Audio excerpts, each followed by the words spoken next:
any more than that. Yeah. Yeah, cool. Yeah. So yeah, you were trying to suss out the gate in the last game. You managed to open the gate, which was via the head of the arrow, turn into rust, opening the gate and opening the gate for a minute. And this took a few goes for the party to sort of have a go, open the gate, close the gate, to then work out what they needed to do. Going in there, you found yourself in a another room. Now I've told you it's another level, which is fine. Again, you could debate whether or not your character would know it's another level or whether it would just be another room that you've entered. From there, you did a little bit of looking around. You found a room with quartz in the pillars. These pillars were non-load bearing pillars that were arranged in the corners of the room and emitting light. You also found a fresco covered in gems where you managed to do some pilfering, just take some fine art, decide to just take a knife to it and take what value you could out of it. Rogue's got a rogue. And then after that, you were just having a bit of a mooch around when you heard some noise and came across an Umber Hulk, which is a large, almost like a beetle type monster that realized you were in the vicinity and then just took off and attacked all of you. And that took some going. It had a few tricks up its sleeve in which it ended with Morthos using Ray of Frost, freezing its back and cracking its shell before it fell to the floor, deceased. Yeah, so with that, you're in this uh, couple of junction points of tunneling. Um, yeah, and we'll put you in the map, and you can take it away from there. Have I snapped out the trance I was in? Okay, so you were entranced by the Umber Hulk, yeah? Yeah. Well, I was ineffective, wasn't I? Couldn't do anything. I think it was about to be your go though, so I think it would have ended on your go. But then Okay. what's his face killed it. Hmm. Let me just have a quick read.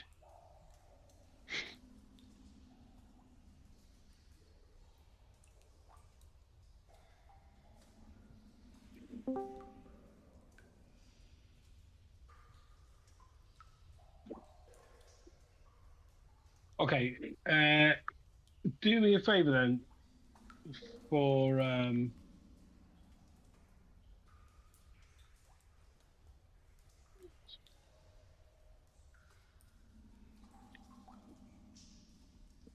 Italian then. Just make a charisma saving throw.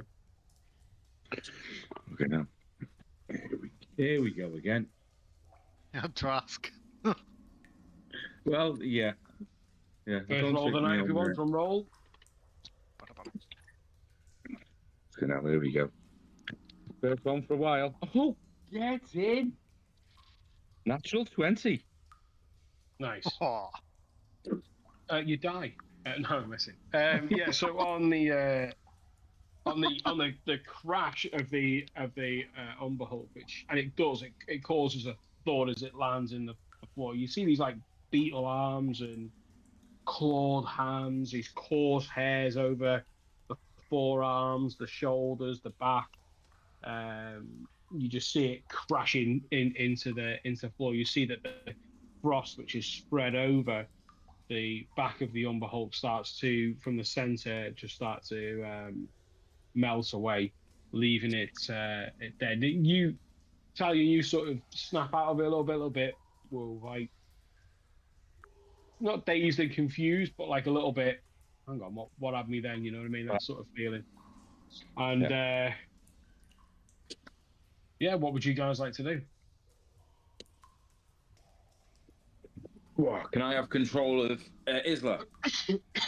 Yeah, and then Morthos as well for Jimbo. He's already got it. I've already got it, yeah. You didn't tell me about that in the last session. You know, naughty little tyke you, Jimbo. Keeping stuff Naughty little elf. quiet. You cheeky little monkey. He was just on reserve, just in case. Yeah, whatever. Whatever. He knew exactly what he was doing. And the reason why I say that is because, obviously, if you've got control of two characters, then effectively you can see a lot more than you can with just one character. Can't That's you, true. Jimbo? Yeah. Which So you I would need have to seen in the loot- last session, Jimbo, wouldn't you, Jimbo? Never actually said anything. Kept it to yourself, didn't you, Jimbo? I didn't even think Watching about it. you. Right, let's go.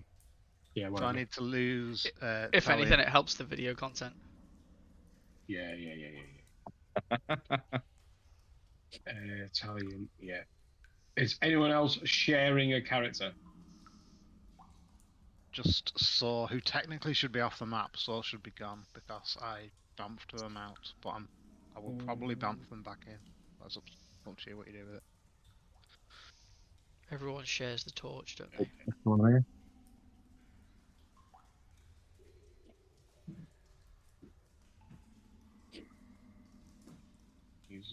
He's off.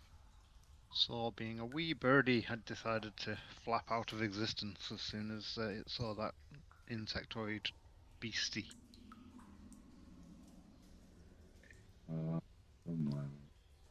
Okay, gentlemen, what would you like to do?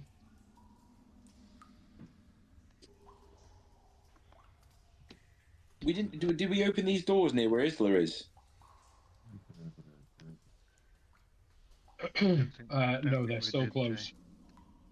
I think Isla being stood by the door is going to just open them, just to have a quick ganders.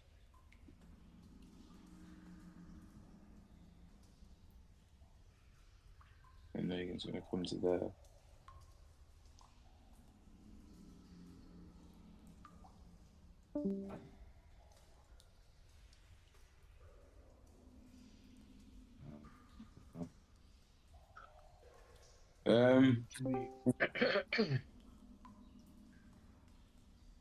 Give me 1 second.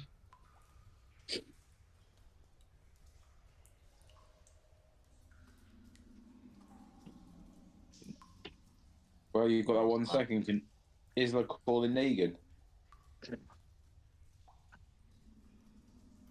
What's that blue icon that's in the middle of the doorway?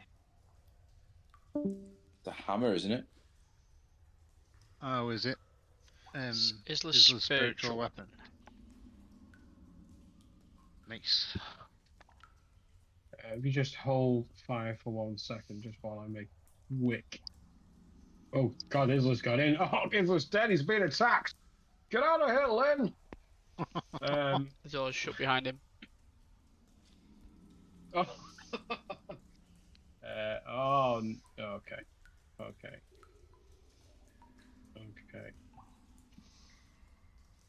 What is this that Isla sees?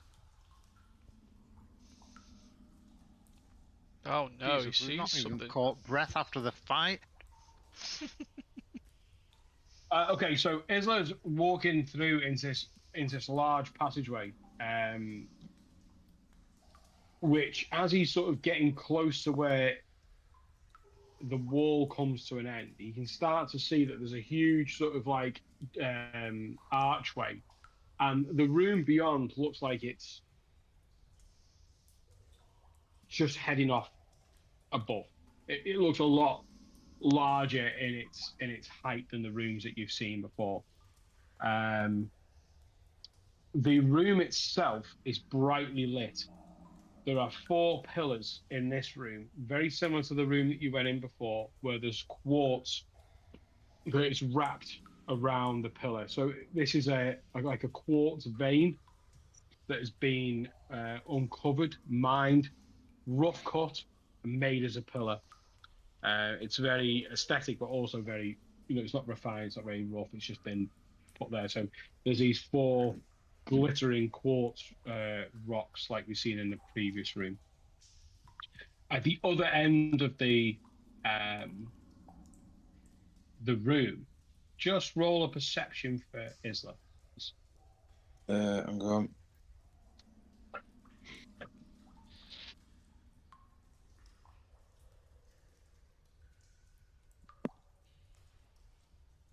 That is 22.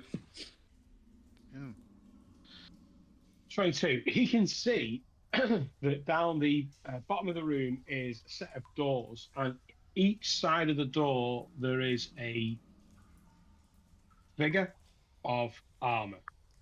I'd say that's what he can see from the distance that he's at with the 22. And two of the doors are obviously I can see the doors just behind them as well. Yeah, doors are closed. Yeah. Have they? Has the armor? Well, I'll say noticed me. And have I noticed that the armor's moved or anything?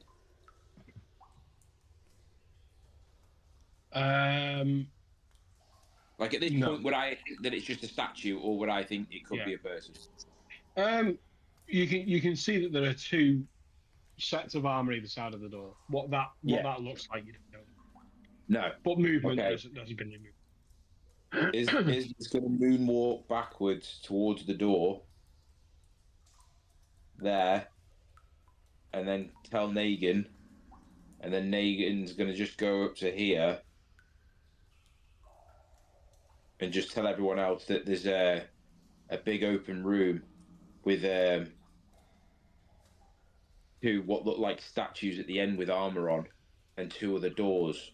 I don't know if we'd want to check out this room quick just before we carry on from where the beetle thing came from, or whether we just back out of this and shut the doors.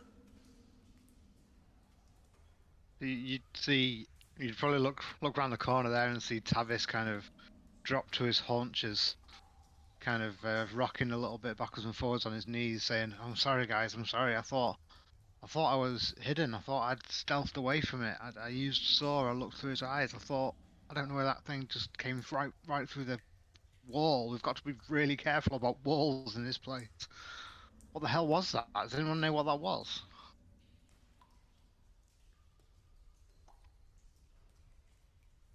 Do I know what it was? You can roll a history or nature check. 16. Yeah, I'd say you've heard of Umber Hulks. You may not have necessarily come across them before, but you've heard about them. Yeah, you know that they're it's a creature that you would find in subterranean areas.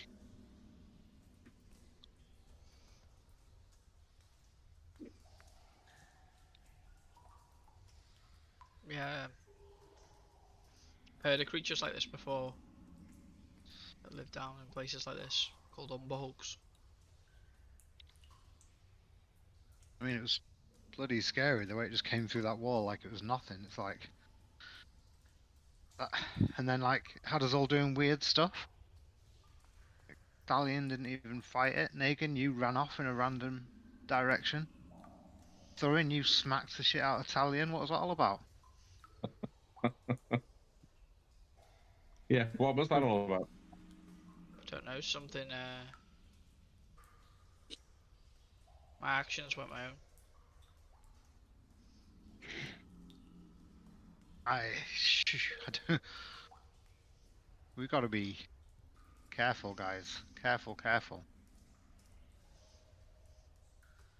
That we defeated that thing, but that could have gone very differently. Do we want to have a look in the Imagine room if where it it was- came from?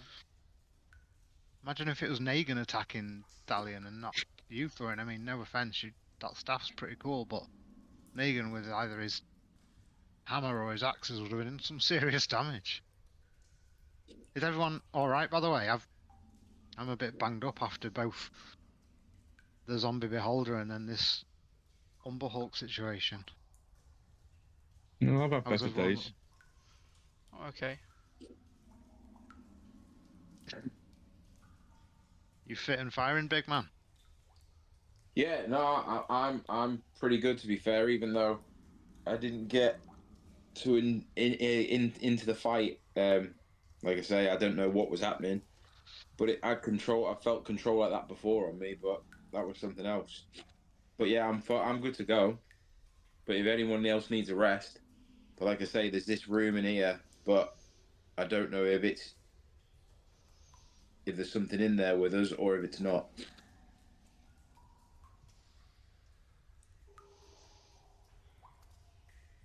At this point, Isla's going to come back out the door. What did you see in there? Something. There's 4 pillars with the stuff running up them that we've seen previously, but there's another set of double doors straight in front of us. I don't know how far away it's probably about, but in front of the doors there's 2 what look like statues. But I'd have to get closer to obviously tell you if it was anything else but statues. Oh yeah. I don't think any. If anything, being down here has taught us it's not just what it looks like. No, I know, but if anyone needs to rest up, then I would assume maybe we shouldn't go in this room. But I'm just saying that obviously it's a big old room, and there's only 2 things in it. So Tavish, In fairness, it's not been long since your last full rest. no, yeah. I was gonna say actually because we did it with the ale tankers, didn't we? Tavish, do you want to have a look in the room where the Umber Hulk came from? No. Might have been guarding something. On this occasion, You want me no, to go? I'm not feeling so good about that. I just am not feeling super. I freaked out a bit, guys. I'm not gonna lie. I don't think I was like my usual self in that fight.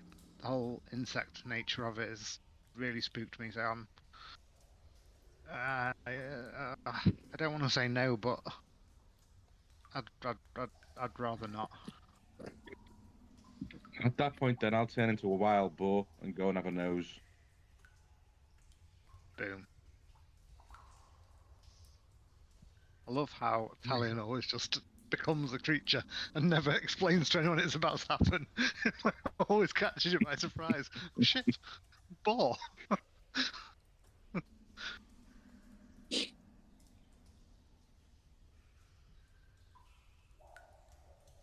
Been a boar and a big spider so far, I think. And a brown bear. I think he was a bear at one point. Okay, yeah. wild bear. Yeah, Yeah, been a brown we've bear. got a bear. Giant spider. Oh, stop that. Yeah, so with that, you change and morph, and you turn into the wild boar. For those that were friends of Obo, this takes you back. This takes you back to a time where, having defeated the Black Spider and left Wave Echo Cave and headed back to Philandin and spent a night of merriment at the fair, meeting Rimple, and heading off to Waterdeep. It reminds you of that time. It reminds you of the time when you were making camp with Rimple. Look, go for ripples right now. And you were attacked. And you were attacked. Do you remember that in that moment, Obo changed into a wild boar, and you remember that battle quite well because that wild boar just ran and ran and ran and was just knocking everything over in its sight.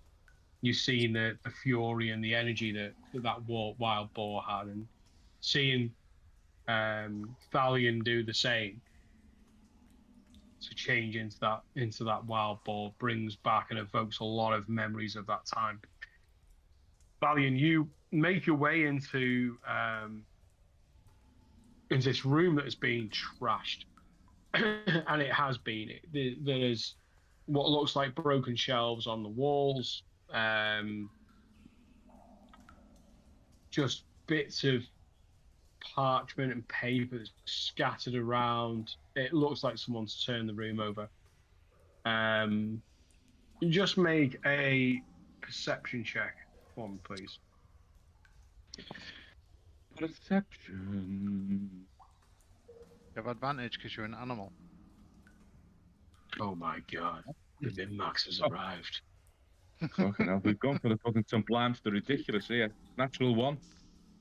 Oh, yeah, you just see a lot of trash. It's just been absolutely devastating. There's nothing in there. There's no immediate threats. There's a lot of debris across the floor, and as a ball sort of just walking amongst it, you can't really discern anything from that room. You Okay. see what Stevie Wonder sees. Darkness. Yeah, okay, I'll come back out, return to my normal shape, and tell them what I've seen.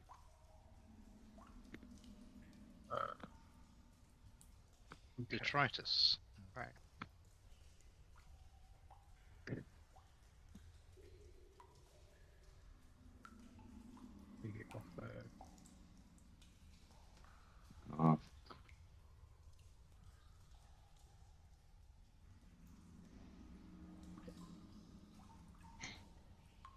What's going on, Spice?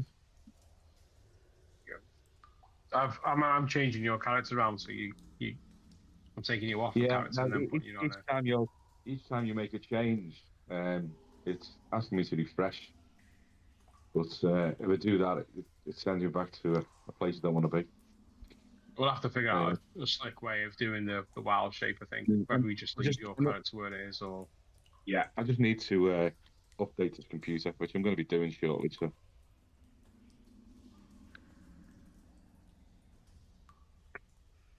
Black Friday approach.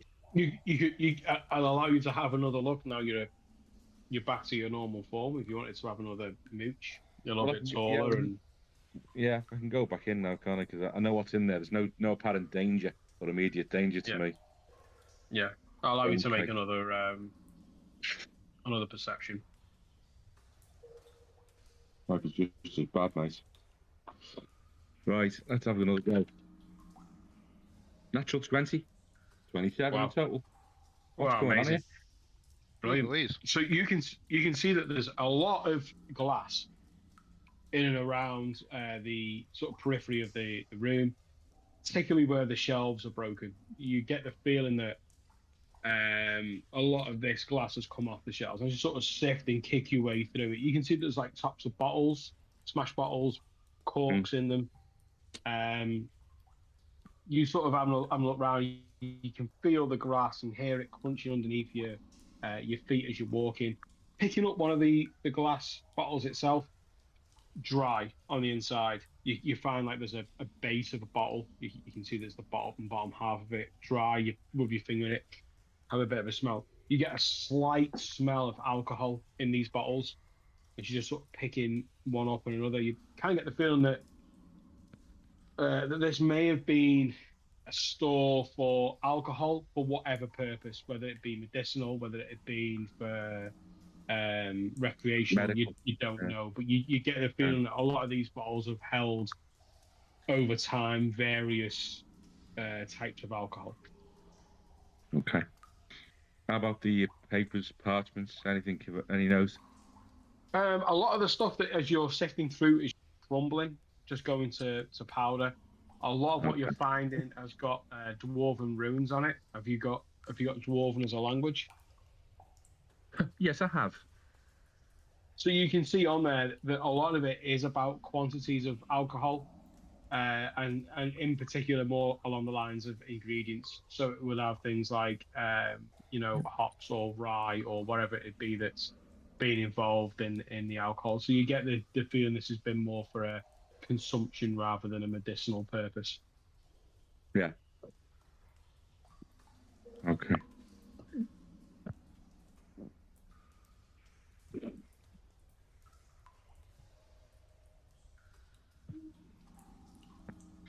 Okay, I'll come back out and just doesn't seem to be much in there other than recipes and storage jars. What looks like the alcohol that they were brewing, maybe.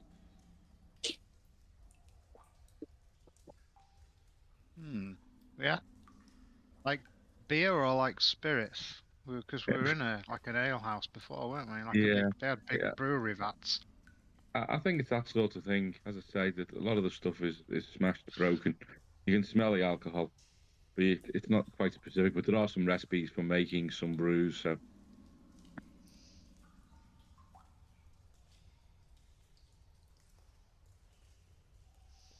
It's a shame there's none left. It looks like Tavis could use a stiff drink.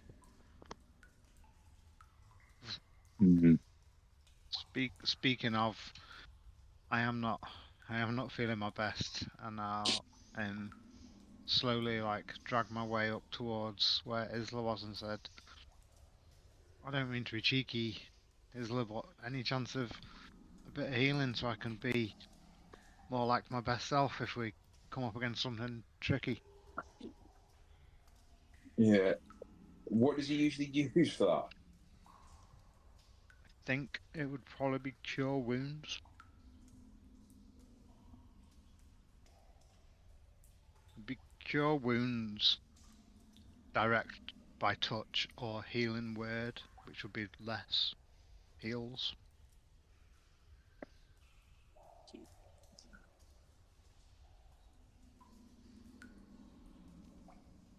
Yeah, so you'd be burning a level 1 spell slot with Cure Wounds. But you would heal a 1d8 up to your spell casting modifier, so whatever he's got on the back of his sheet J for that spell. Spellcasting modifier. Is it what? He's got spell attack bonus 6.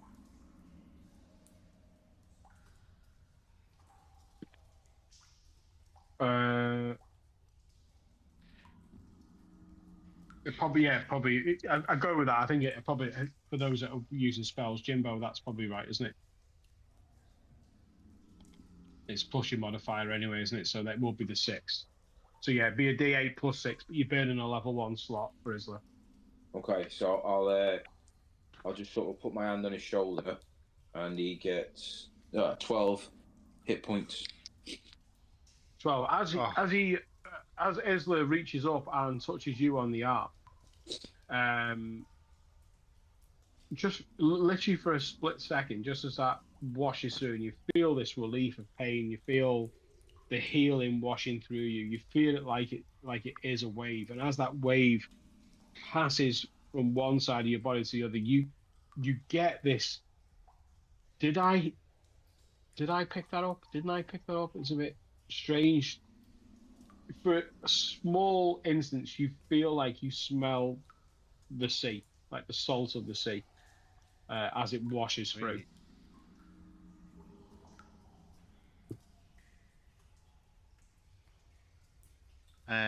To Tavis feeling that is just thank you, Isla.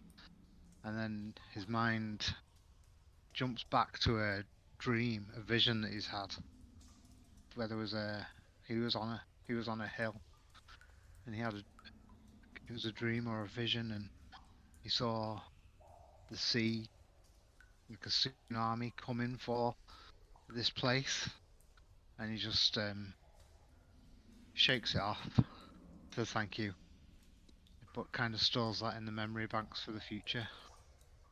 Something to maybe pick up with Isla. Yeah, and as you put that memory aside, and you focus on your surroundings around you, in your head, you can still hear that it's not a rush, it's not a roar, it's much, much more than that of a huge wave, and you just shake it off for the time being, feeling grateful that you feel better for that touch. Yeah, and Tavis kind of shakes loose a little bit, like moves a bit, and is like, right, okay, head in the game. We need to be careful, guys.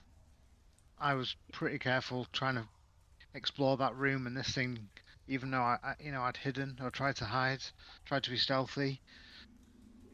It kind of, yeah, I'd used saw. It still kind of came from nowhere. So I just think, I don't know what that portal thing was. Thorin, you went through it first. Any idea? Where is this just another room? We're on this level 2. What's going on? I have no idea where we are.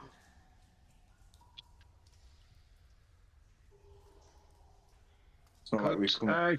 Just make it the pair of you just make an insight check for me. Insight. Insight or perception. Or perception. 15.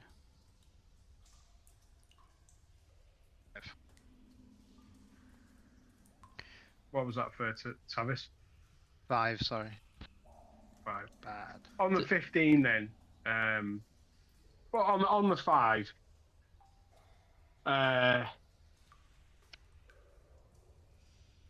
on the aesthetics of where you are, the tunnels look different to the ones that you were just on. They don't seem to look like the arcane chambers that you were on prior to going through that portal. Okay. For Thurin, yeah, marked difference. Doesn't feel right. Temperature feels cooler. Quartz wasn't used in the previous area that you were in. This seems different and new. Does anything that we've seen so far resemble anything that we saw on the drawing in the map room for any of the levels? Good question. Because we made a copy of that drawing. Yeah.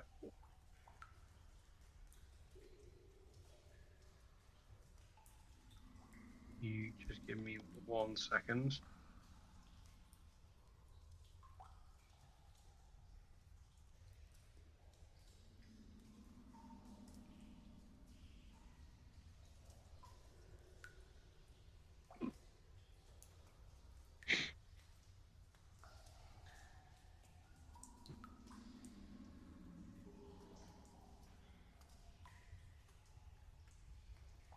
Okay, let me just have a quick look.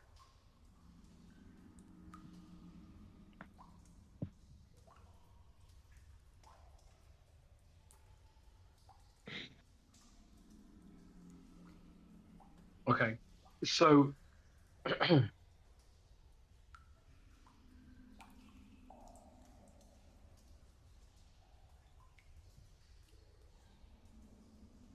so for what you've seen on there, you've seen that there was the mountain, Mount Waterdeep. You can see the City of Splendors on top, and then you could see the 23 hollowed out dungeons that stack them below it. Each one having its own stylistic view. No names or details were on it. You could see that there were certain buttons that you could press. One was a flaming skull, which was on the 3rd level. One was a comet, which was on the 16th level, and one was a tower, which was on the 23rd level.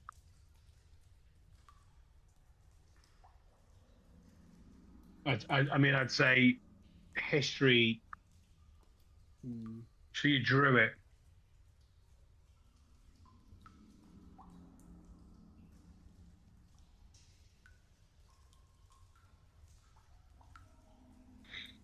Kaylin, did you research this place before you came down? Yes, he Not held in the extensive sense of- notes on all of the dungeons. Yeah. Not in the sense of the layout. And this is the book. It was written by Kaylin Roundtree. If anyone wants it, it's on sale now. All good bookshops. Oh, that gave me. Oh my god, that gave me a great idea. It is. Why didn't I think of this before? And Is this Thorin or Jimbo? this is Thurin, and he gets out his Book of Shadows, and flicks through to the page where he can contact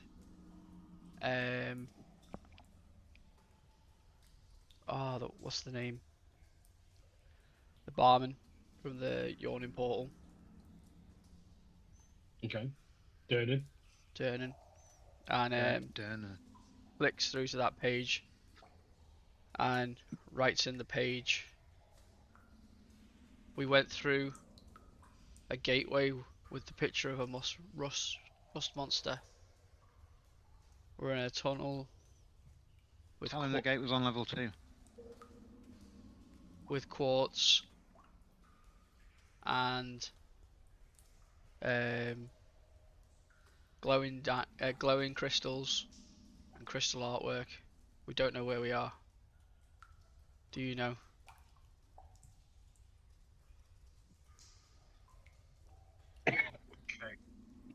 This is niche. You're gonna have to, yeah, and I want to do it properly. I don't want to do it justice because it's a good idea. So give me 1 sec. Take as long as you need.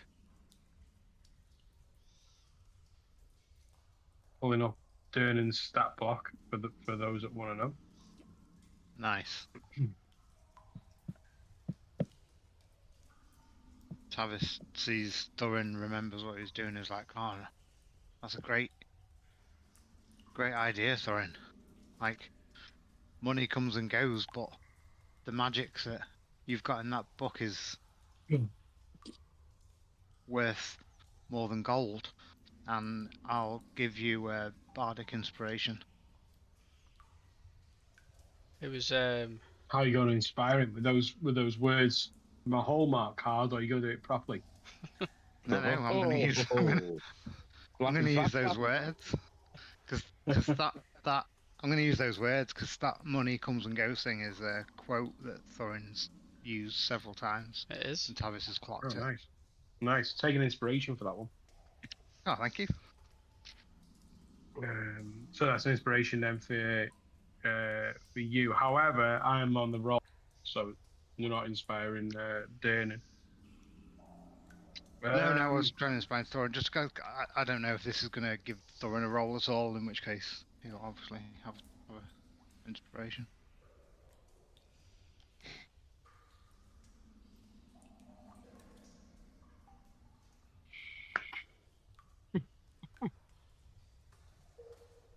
Right, okay. Let me see what this is.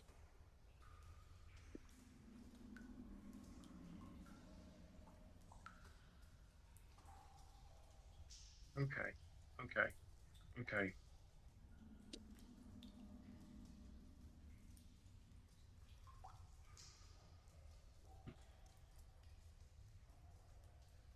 All That's right, a let me just golden idea, Jimbo. By the way, love that.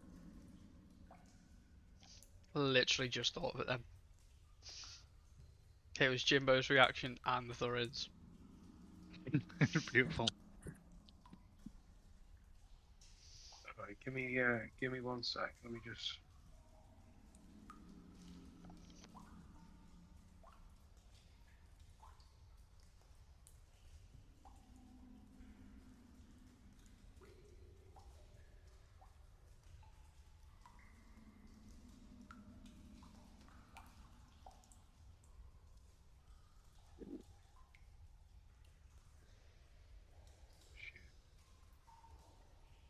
Okay, give me cards. I'll let you in. I'll let you on it. So he's rolled a history check with 11 and a +1, so he's got 12. However,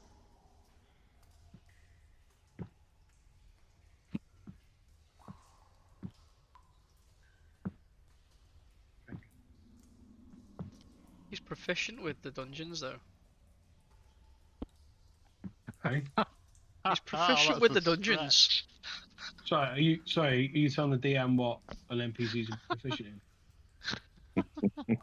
I'm clutching. If that's what you're doing, Jimbo. I just wonder if that's what you're doing, Jimbo. Are you trying to hurry this process along, are you? Absolutely not. Just giving you the health action. Because what it sounds like is, you just want me to give you a straight answer. Should be good. Fucked.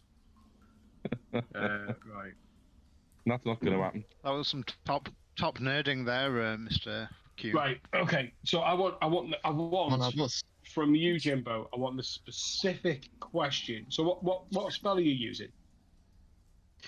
It's one of the boons that I got from level it up. It was an Eldritch Invocation. It's called Far Scribe. So I can write a message to someone who has written their name in my Book of Shadows, and they can respond, and the words appear on the page. Okay, so specifically then, and I'm assuming, because like memory doesn't serve me here, so are we saying that Durnan's in that? Yeah. I know you're gonna say yeah. Yeah, we He made did say sure that he we did- put his he's name used in up it. So this is the Yeah, you've second used time up I've his spoken Right, to him. okay. Yeah. Right, okay. So specifically, what's the question that you're asking? What's the question you're writing in your book? I wrote in the book that we'd gone through an archway with the image of a rust monster, and that we were in tunnels of quartz and we don't know where we are. Does he know?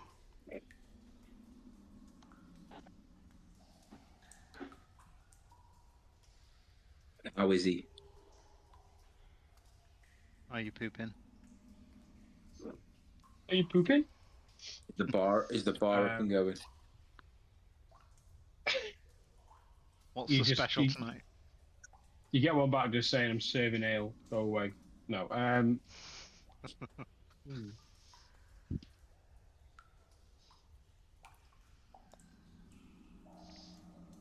Okay. Did you get Ruth Blackwood's body? Okay. You get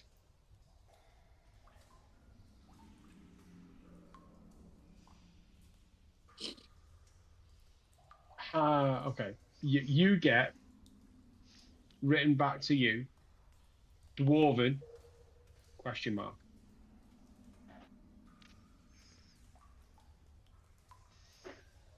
I write back yes. So how many times can this be used? I think it's the same as my proficiency modifier. I'll double check now. It's in Tasha's. Page 71.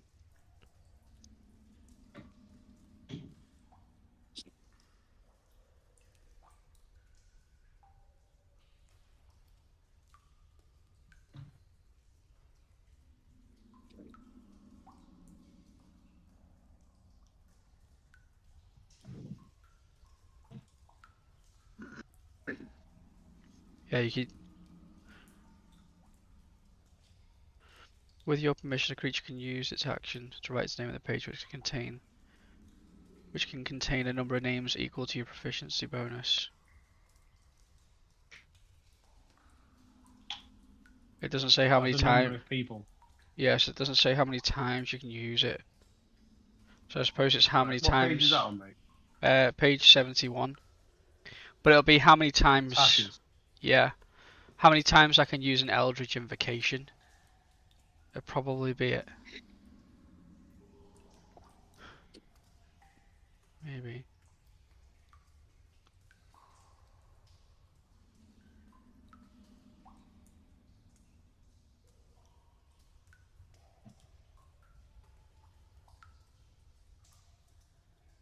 $71, yeah? Yeah. You need to look at your warlock stuff, innit, Jimbo? Yeah, I'm just gonna try and.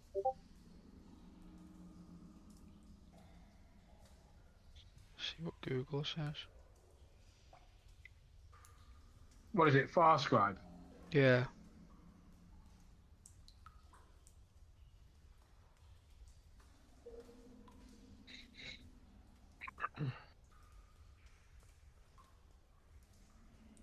According to Reddit, it says you can cast it as many times as you want. Are you a level 7 warlock? Mhm. Right, okay. It's just the limiting factor is how many names.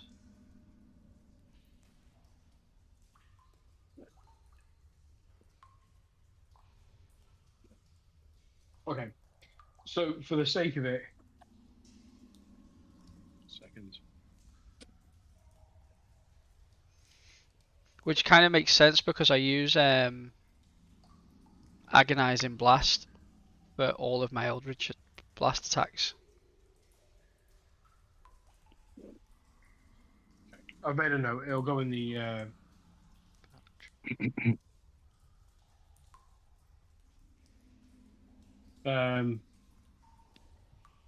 We'll have a chat about it offline. So for the sake of it, so for those that don't know, so what he's actually doing is he's writing in his book, which is actually casting the sending spell, which is if you watch Critical Role, that's exactly what Jester uses. So it's basically entering the mind of Durnan, who's replying, and his reply by ascending is then being written down in the book.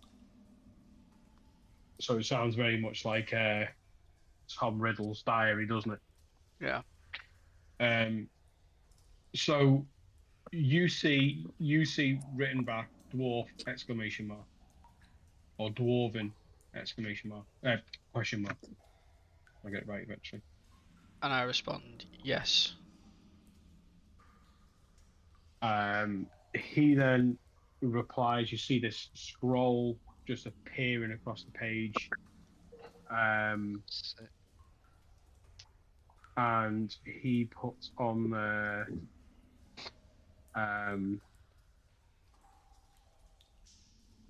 he will put on the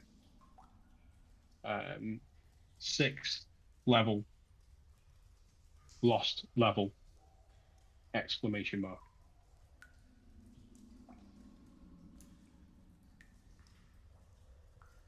I write back, thank you so much.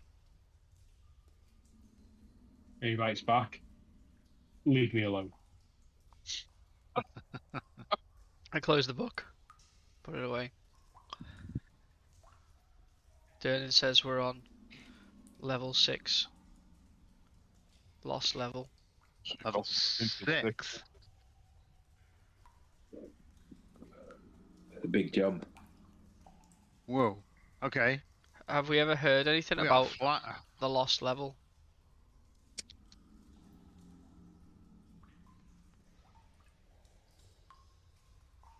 I guess it means we're probably not meant to be there. Or Not it means nobody else has been here.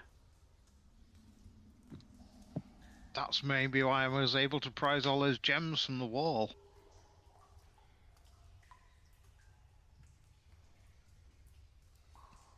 Can I ask a DM question, Daryl? Yeah, sure. Would we have the general idea that the further down we go, the badder this is going to get? Yes. Yes. Right. So Tavis is like, this is great news in terms of progress, but potentially terrible news in terms of life expectancy. Agreed. We need to be super careful. Let me.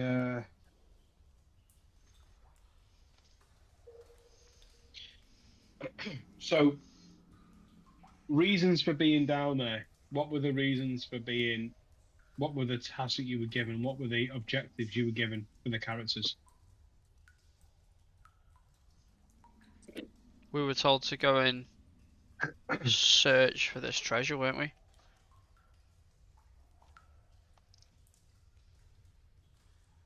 Was it to find somebody? No, it was that there was a power.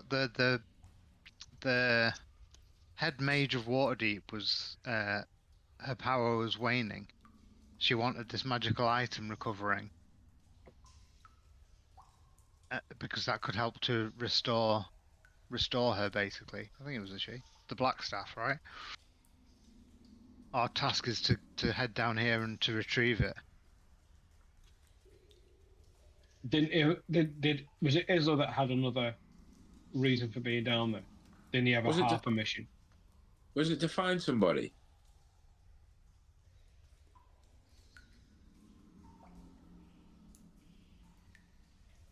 We got rumors about what we could find going down here. We got like information on our way down here. We've got rumors. I seem to believe that Isla had a Harper mission, which was to go to Skullport. If that. Okay.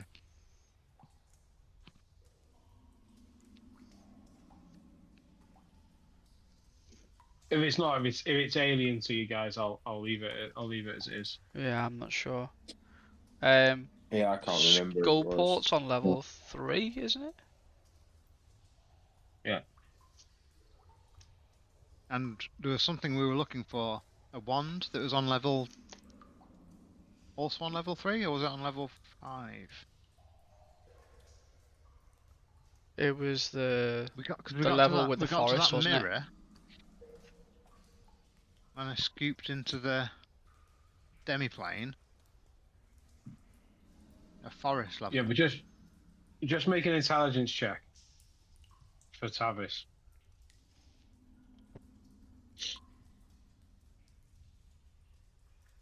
$20, not natural. Yeah, so you realise now, having opened the gate, what the gate is asking you for is the key to open the gate. The clue is in that keystone. Yeah. God. So yes, Tavis is... you were looking for a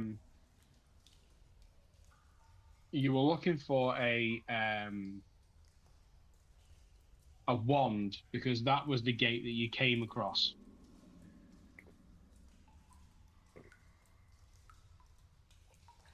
Yeah, so I'm putting that together, and it said a wand, but then maybe it could have just meant wood. Not necessarily that. I think on a 20, what you're coming to realise is that you've got no idea where these gates go. The gates are asking you to provide something in which would unlock the gate. A key, for example. The key for the particular gate that you've just used was rust. That was the key. Okay, yeah. So every gate is linked to another gate and also is a specific it's specifying something that you must provide it in order to open it. The gate that you're referring to was asking for a wand or something to do with a wand. So, yeah, back then if we could have... You still don't know where that gate would take you. Yeah. But I guess we know we could go back there and present it a wand if anybody has one. And Tavis looks quite pointedly at our new friend, Palin. Is a I use wand staff. something you possess? I have a big staff, not a wand. A wizard without a wand? Wizard with a staff. Fair, fair, fair. I mean, if we don't know what would take us to that place and you've got no particular reason to go through it, then I don't see why we would go through that gate in particular, rather than just the one we're already in. And also, We don't know what's behind any of them. if Isla needed to go to Skullport, then kind of thinking we need to go back to level 2 to then work down to level 3.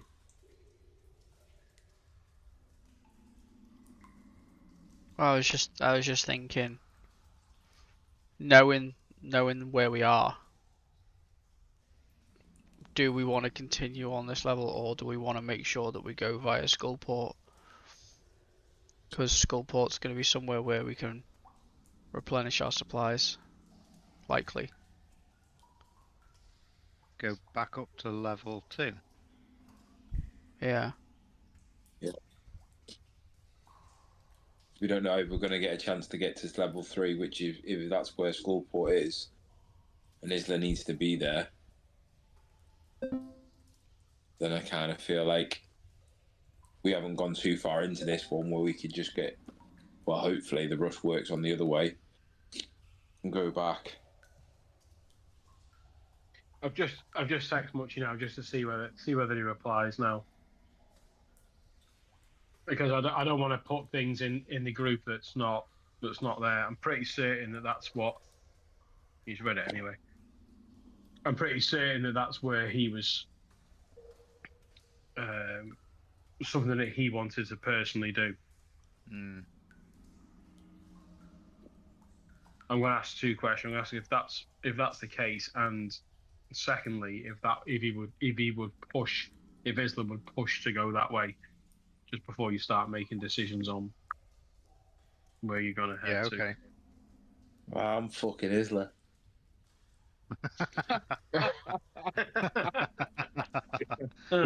Was that a Fair. statement? He has. Tom. Just asking. I think if Oh, Negan was having sexual relations with Isla, it would be horrible. It would be It like would be going to a messy. donkey show. oh gosh. I mean, the other option is that we can carry on exploring this floor, and instead of looking for the way down, we can look for the way up. I think then we Do we are need to? complicated. Do we need to? massively. Do we need to go back up? Or Not seen. The question is if we need to get to level 3, where we think Skullport is. Seems counterintuitive to muck about. You know what they say? Muck about, find out. well, can't we just go back through the portal we've just been come through to get Yeah. here? That's what we're debating. Should we do that and then try and find our way down, or should we? I I mean, this is this our way lives. is clear from the fact that we've come through it. We can always come back this way if we don't find what we Yeah. want upstairs. but what we I mean, I could, feel like we've we just do watched know that, Thorin Kaelin. send the message, and now we're waiting for the actual Daryl to send the message. but what we could do is But that if we do end up thinking we're going to go back to Skullport, this floor is called the Lost Floor. We've already seen that there's artwork that is undisturbed with precious gems. We could stay here for a little bit and see what Undisturbed treasures we can pitch. find, and then take them to Skullport to sell for the goods that we might need.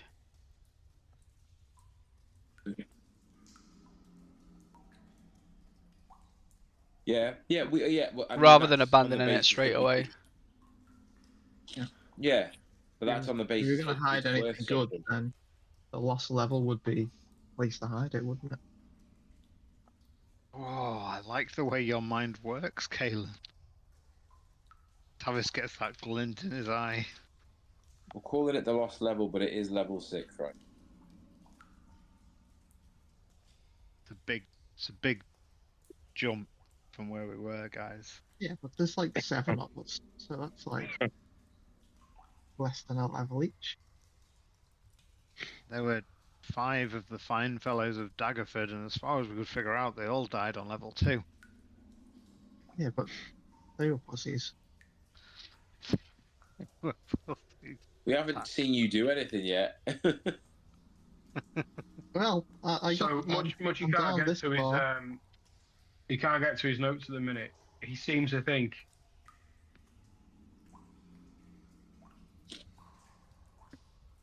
shit.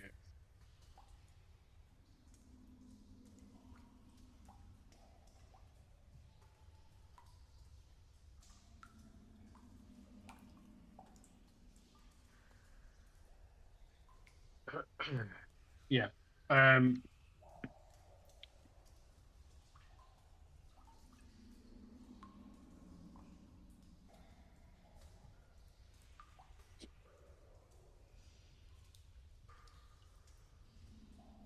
He seems to think that he was going to.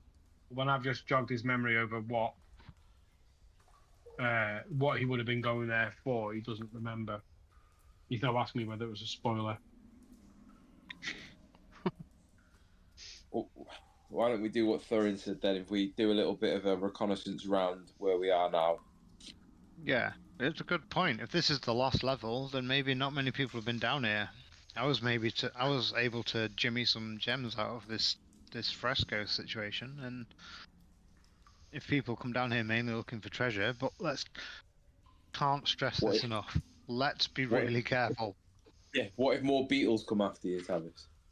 I will run the fuck away because that shit Yeah. ain't cool. Although, collectively, we did manage to take care of it, so maybe We'll say at we're. this point. We'll say at this point is that Isla is interested with Skullport, but he's not pushing the group. Yeah. Cool. Okay. And we think this is dwarven, based on the message that was sent. Based on Right. what we've seen around us, we know it's dwarven. Yeah. So Some of far, the- yeah. Are there any dwarven carvings on the walls or any inscriptions or? So the big Yeah, so where Tavis gemstone was- thing had it had dwarves fighting some other monster in it, didn't it? So there was dwarves, and they were fighting this monster that looked like, well, maybe they weren't fighting. It looked like a game. They were like feeding it. It was like some weird Oh, yeah. three-legged, three-armed creature with a mouth in the center of its chest, and they were feeding it So- gems. All I'm thinking is, there's any inscriptions, I can read it. So, obviously, you've been through here with me, but without me, if you know what I mean. So there could be things there that we've missed. Yeah, I think we were able to read So it because Talion, you say you Thorin can. Talion, you say. Oh yeah, Thorin can read. And so Thor- could think Isla. Yeah, Thorin can read Yeah. anything. Okay. Yeah, Did he bother reading it? I don't think there was anything to read. I think it was just a picture. It was like a Pictures. mosaic type thing. I think if we're in a dwarven area, we're more likely to encounter a construct than a creature, aren't we? It could be some kind of construct that is in the image. Dwarves like to build things, they're builders. Okay. Well, let's have a plan to kind of explore down here. Maybe see what we can find. Stuff we can use maybe in Skullport. I mean, we've got that room with the statues that could either just be statues or could be some kind of dwarven guards. Well, they're right Yeah. outside another set of doors, which makes me think other. No, shoot. Yeah, man. I think it's either we could give that a go, and then either if they're just statues, we can walk straight in. If they're guards, maybe we have a bit of a skirmish, but that means they might be guarding something worth investigating. I mean, if we wait 10 minutes, Tavis and I Like, could cast detect magic, and when we go in there, we'll be able to see if they're magic at least, if we get close enough. I could get Saw back actually, guys. I popped them out of existence, but I could get Saw back and send Saw in. Well, while they're all chatting about this, I've turned into a giant spider now, and I'm off. I'm Jeez. crawling up the wall, onto the roof, and into the room, having a nose. Tavis is like, keep saying that we should be really careful because this is a dangerous place. I Yeah, think but who dares wins and all that? I think I'm a spider. Talion's a little impatient, you know. He's about to be an impatient if you're not careful.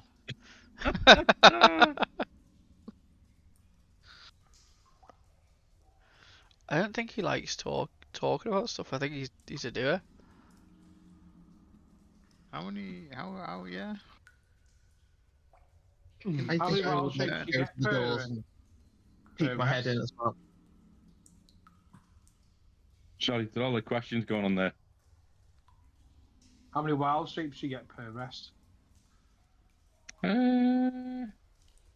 Not sure. Is there a limit? I think it's 3 Depends on your level, doesn't it? off the top of my head.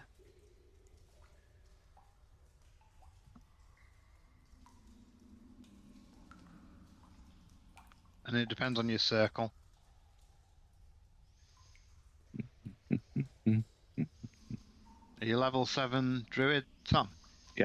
Level 7 druid.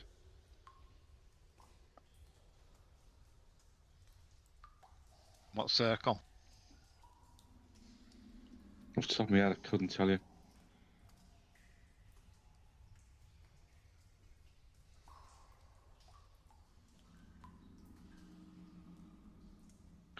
twice per short or long rest until they reach level 20.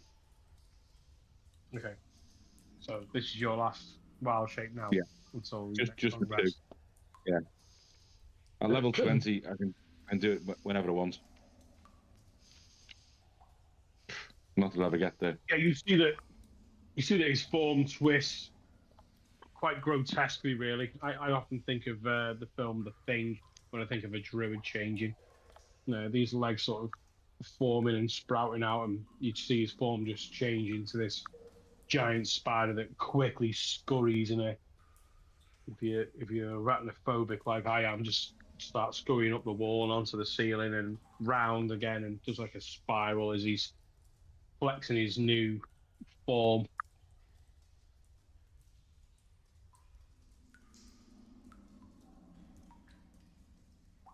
Yeah, Isla says that he would be interested in getting to Skullport.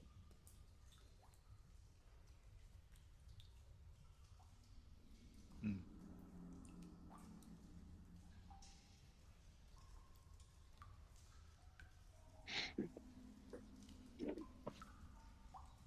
Shall we see what's through the doors?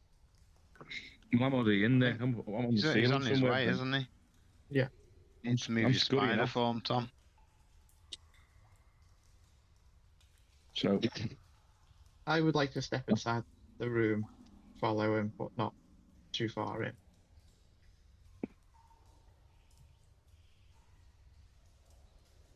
once I'm in, Daryl, what can I see? You need to move your spider, Tom. Yeah, I'm having a few problems here, being honest with you. It keeps giving me a dismiss.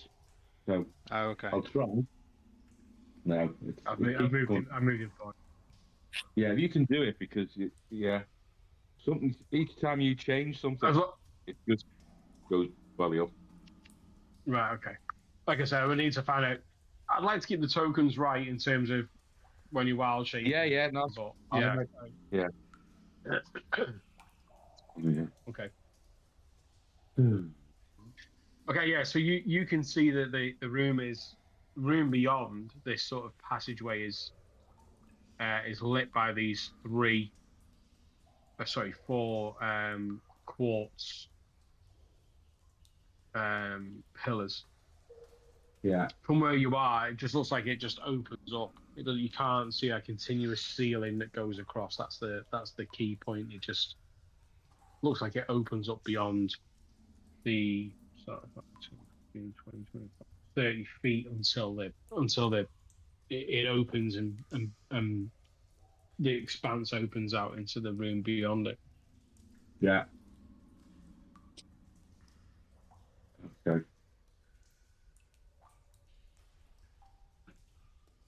I don't know whether I should be able to or not. I can see things at the end of the corridor, which looks like another door, and two items, two characters. That's right. What you can, if you make a Or armor. just having a look and with what information you'd already had back from who went into the room, is it Isla? Isla, yeah.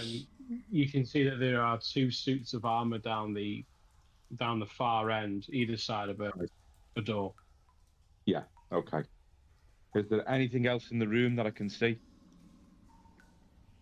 Roll a perception check. 9.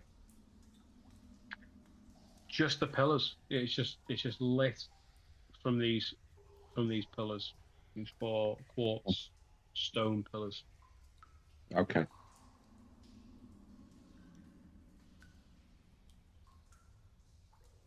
Okay, for now I'll just hold my position.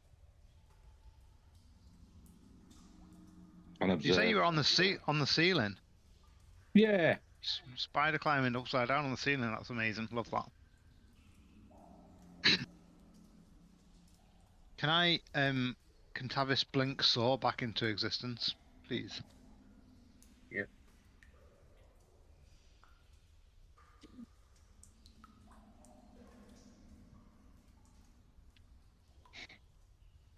and I'll speak to the guys that can hear me. And I assume that the spider can hear me too, probably within the vicinity. And I'll just say, I'm just going to fly Saw in there and fly him up a bit close and personal and see what we can figure out. Little drone. Yes, and the drone sets his way into the room. And is he in magpie form? Is he in owl form? What's he So in? I can't change him unless I recast it. So what I did last time was pop him out of into the ethereal plane. So he's coming back as an owl. So he's this Okay, this so you dark black, blue, and white owl. So we'll use the owl statistics as the familiar. okay. Are you going to stealth with him? What are you doing? So he's trying to figure out what these things are, and I'm almost of the opinion that I can, like, I'll use him almost as a lure. That's fine. So Tavis will grab hold of, who's that next to me? Thorin. Yes, it is. I think it is. Yeah, yeah. Tavis will grab hold of Thorin as he says this. His eyes kind of white over, and say, "Give me a nudge if I need to snap back to me." And then send Sorin as this owl. I would say no, not really stealthing, just flying around, like almost. I'm just an owl. I'm just casually flying around this chamber. Nonchalant owl flying. Nonchalant owl, like you do. So I'll send specifically though, because they mentioned the suits of armor. I'll send him to sort of fly above them. See if I can get a better view of what they are and if they take any interest in this strange coloured owl flying around their chamber. Yeah, as you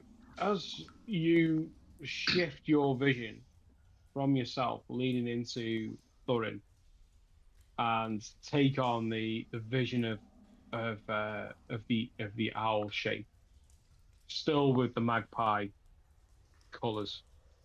That is Saw, and you set off at a glide. You swoop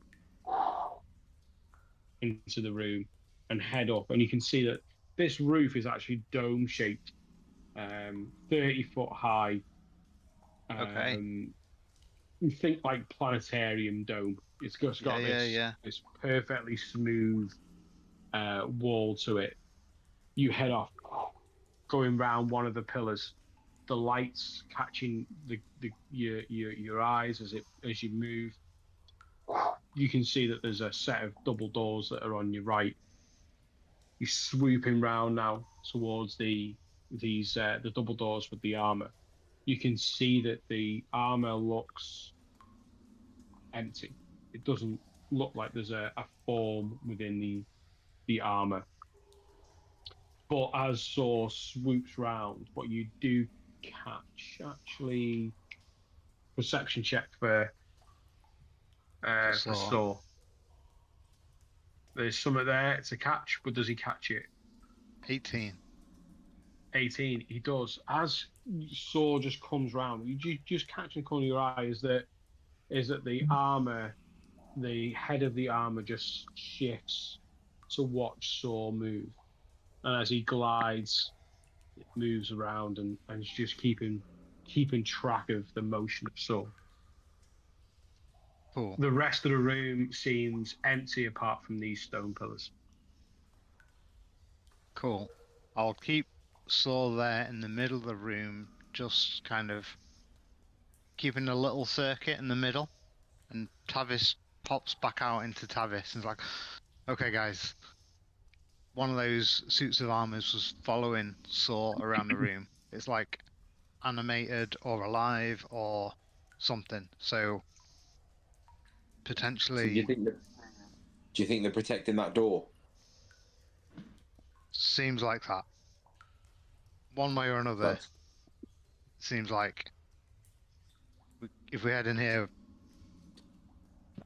there's a negotiation or a fight, I can take Saw a bit closer. I can have him even land on them if you want me to. Well, we know they're monitoring the movement, so I think it seems like something we'd want to go into if they're monitoring it. Yeah, that makes sense.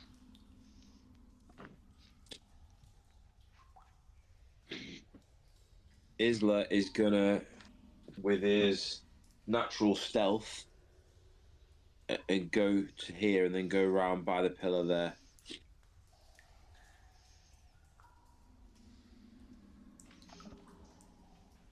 Okay, stealth check.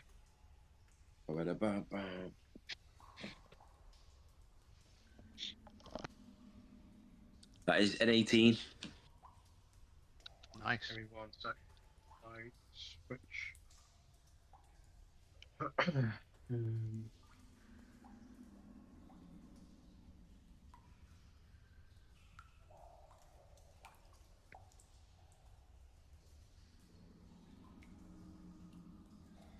18 on the stealth.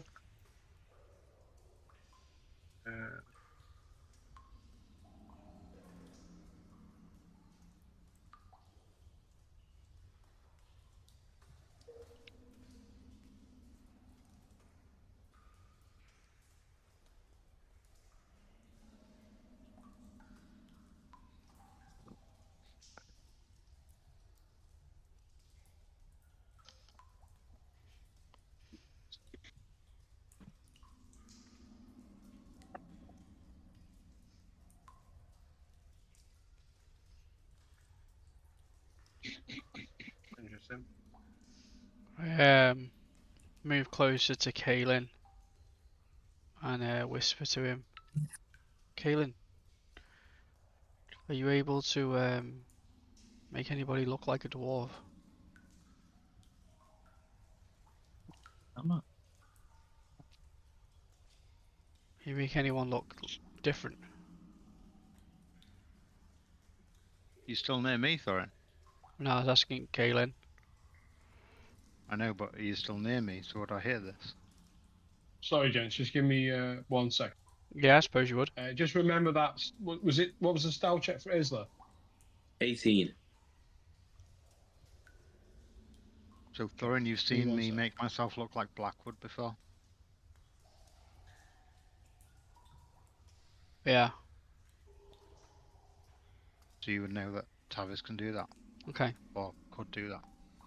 Just so you know, just not obviously still have the conversation. I think I can. What do you use when you've changed yourself into something? What do Disguise I yourself in it. use?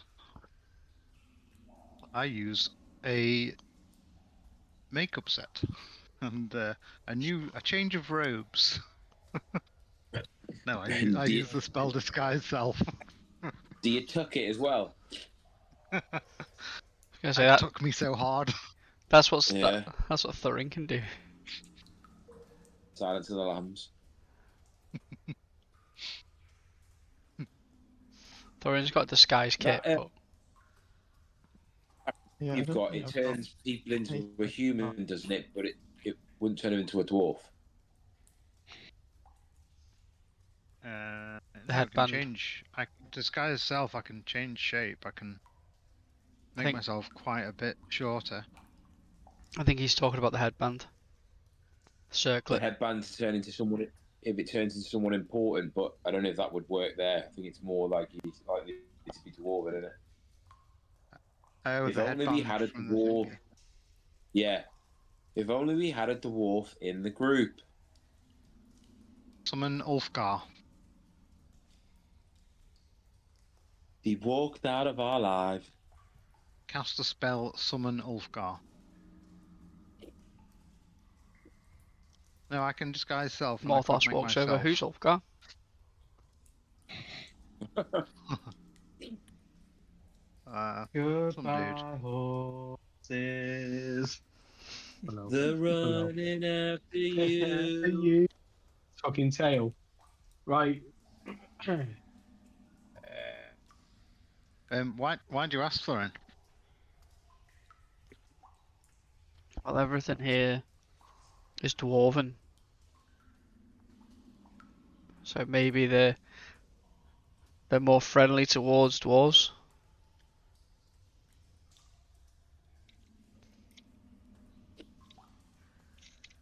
With that, Thorin, as in Thor's sight, you see that the two sets of armor just shift their gaze over to the pillar where Isla's hiding behind.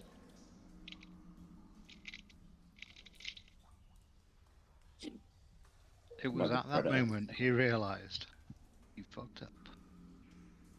And with You see, that, like a Peter Griffin laugh. Mm.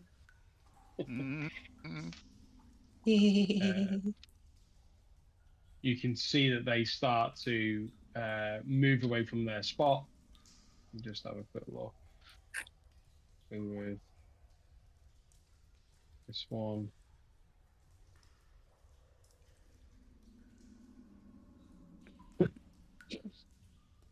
Underneath saw. This one coming round. Heading towards where Isla is.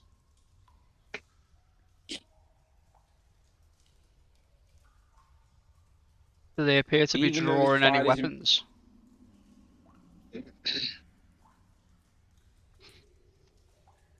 Yeah, good. From Saul's point of view, is it an aggressive move?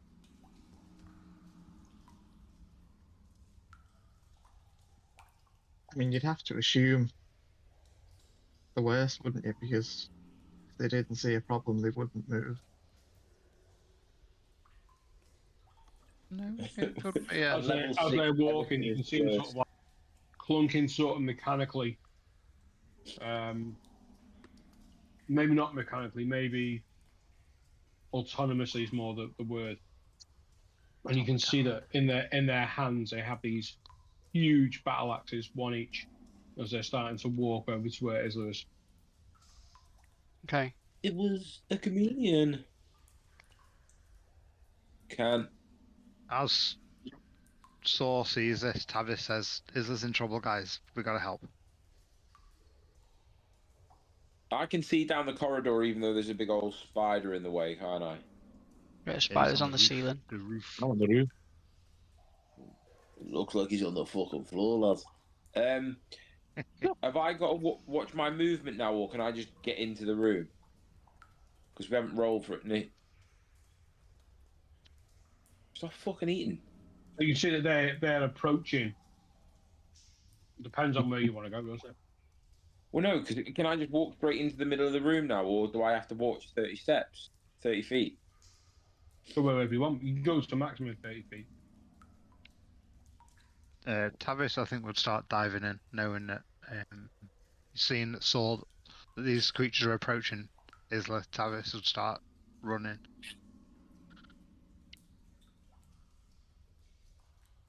Yeah, okay. Well, Megan's going to get to there. Does Isla because obviously Isla couldn't see him because he was behind the pillar. Does he know that they've moved? Would he know that they've moved? You'd probably hear them if they're that big, would you? Before that, as you start to run in, and even Tavis, yeah, both of you see that the armor switches its gaze and it turns first to Negan, then to Tavis, and then you see it sort of raising up this axe, and it puts both hands on the axe, ready to move. And at that point, we're going to roll initiative. Let's get into it. Oh.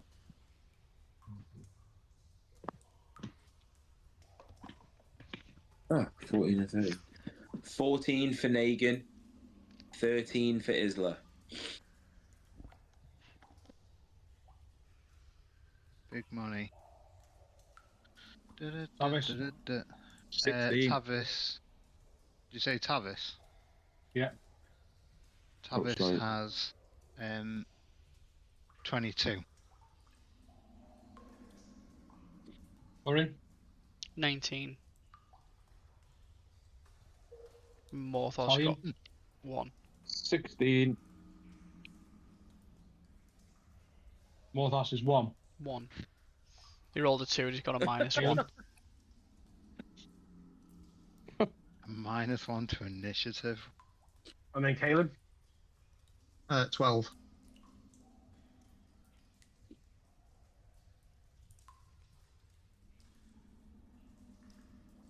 Travis doesn't have to roll that high to get first in the initiative picking.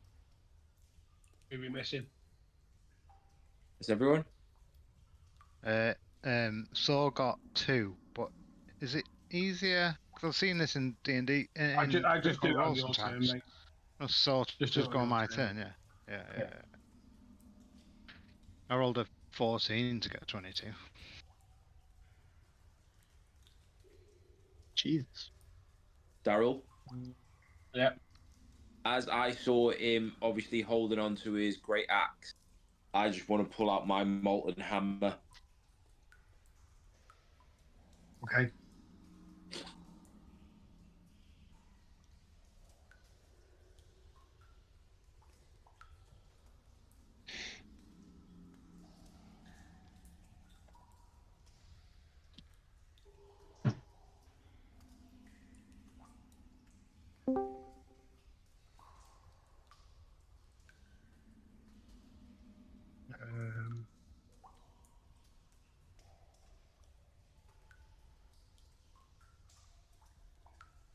Okay. So, Daryl, top of the round. Yeah. when you've got a recap of the order of initiative, aside from the monsters, are you cool with letting us know what it is? Yeah. So I'll go through initiative order now while I write it down. So top of the tree is Tavis. Yeah. Then Thorin. Talion. Negan. Isla. Isla. Caleb. Then it's going to be Caleb. And then it's going to be Mottles. And then Morthos. Cheers. Thank you.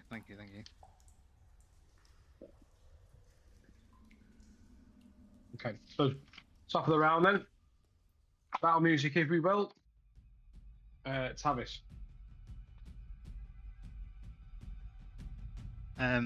Okay, Tavis is going to move 30 feet. Probably can't get behind one of those pillars, can I?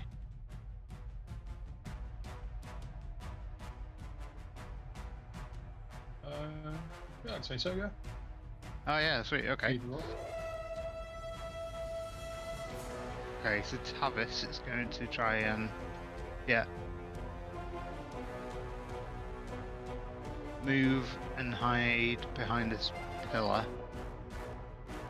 If he goes there, yeah, there it is. And then, bonus action hide, Yeah. which I will roll for you. We've lost Thomas. Oh no.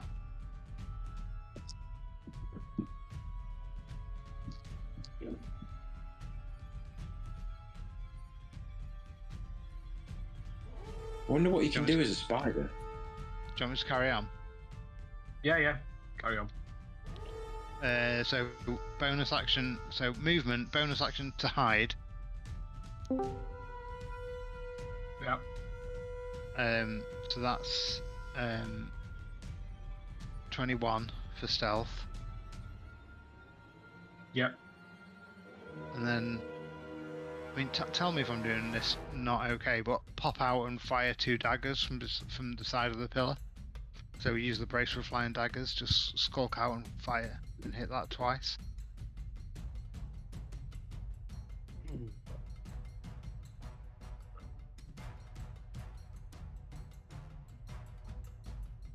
Obviously then I've hidden first so he'd know where I was, but I'd have probably cover afterwards.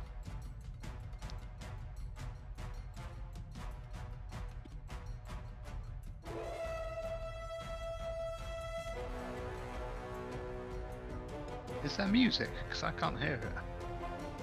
No, it's not No, working for music some box reason. not there. Okay, cool. Okay, roll the attacks.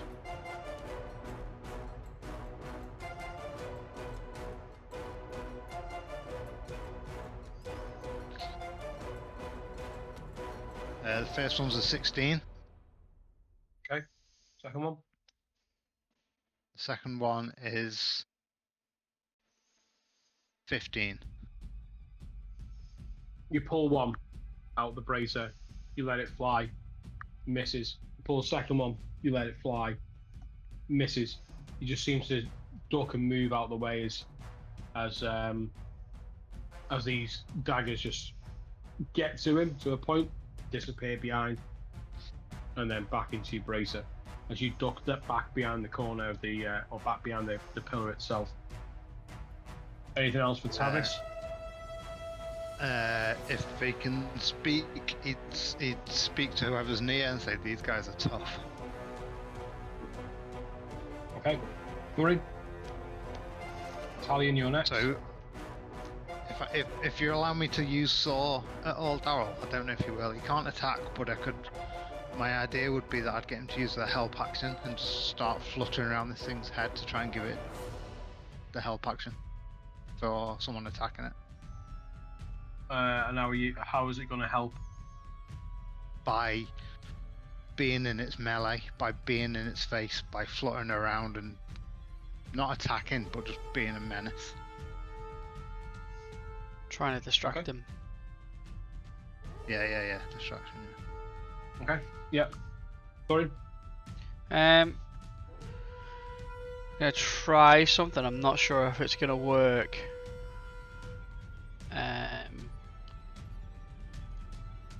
Check the range. Yeah, I'm gonna move into the doorway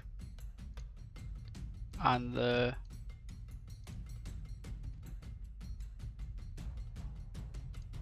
one on the right. I'm gonna try casting Dispel Magic on it. Okay. Nice. At 4th level.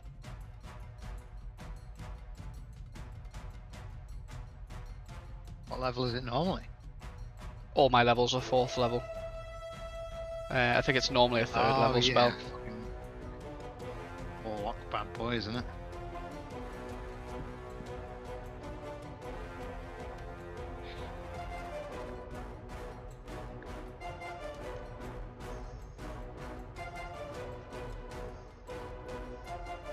Yeah, it's a 3rd level spell normally.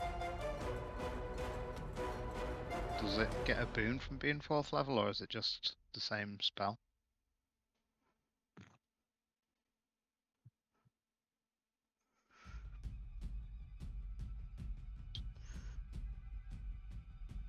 For each spell, choose one creature, object, or magical effect within range. Any 3rd level spell at high levels. When you cast a spell using a 4th spell lock. So if it's 4, so basically if I cast whatever level I cast it at, it automatically ends that spell, but if it's higher, I have to roll.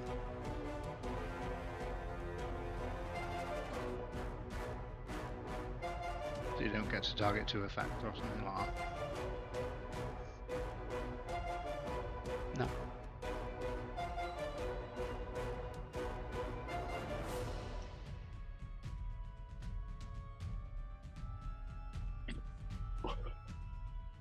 So it says for each spell of 4th level or higher on the target, make an ability check using your spell casting ability. The DC equals 10 plus the spell's level.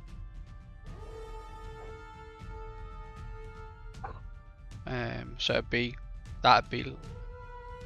need to do a DC check if it was 5th level because I cast it at 4th.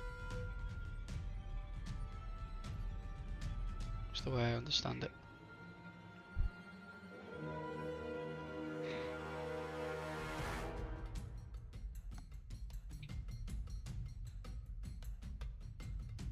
watch this.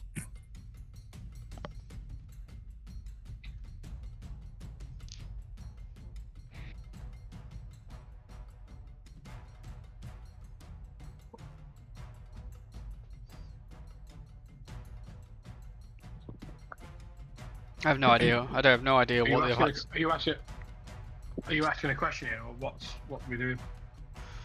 I'm gonna try casting Casting the dispel spell magic magic. on the creature.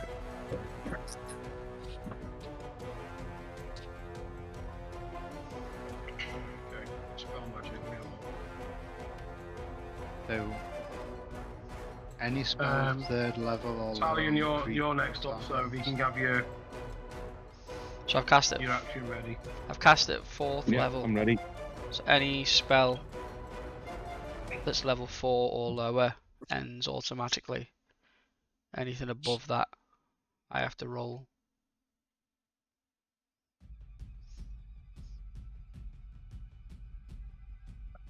Okay. Yeah, as you summon the spell, wielding the arcane magic, pointing it in the direction of the the armor that's slowly making its way towards Isla and Tavis's position. You see that you release a spell, it wraps around the armor, but has no effect. Okay. So that ends my turn. We in Okay. trouble. And I Talion? shout to Caitlin, you can't dispel it. Yeah, saw that. I'll just Okay, try something nearest else. one to me. I'll fire a web at it. Ooh, what's the range on your web? 60 feet.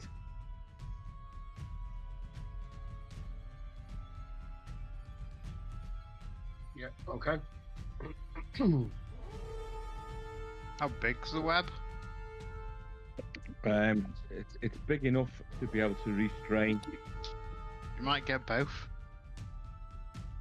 It's only one target I can attack. Okay, cool. So Because I it's a also- giant spider statue using there, isn't it? Giant, sorry. Web. Yeah. You're using a giant spider stats, aren't you? Yes, yeah. Yeah.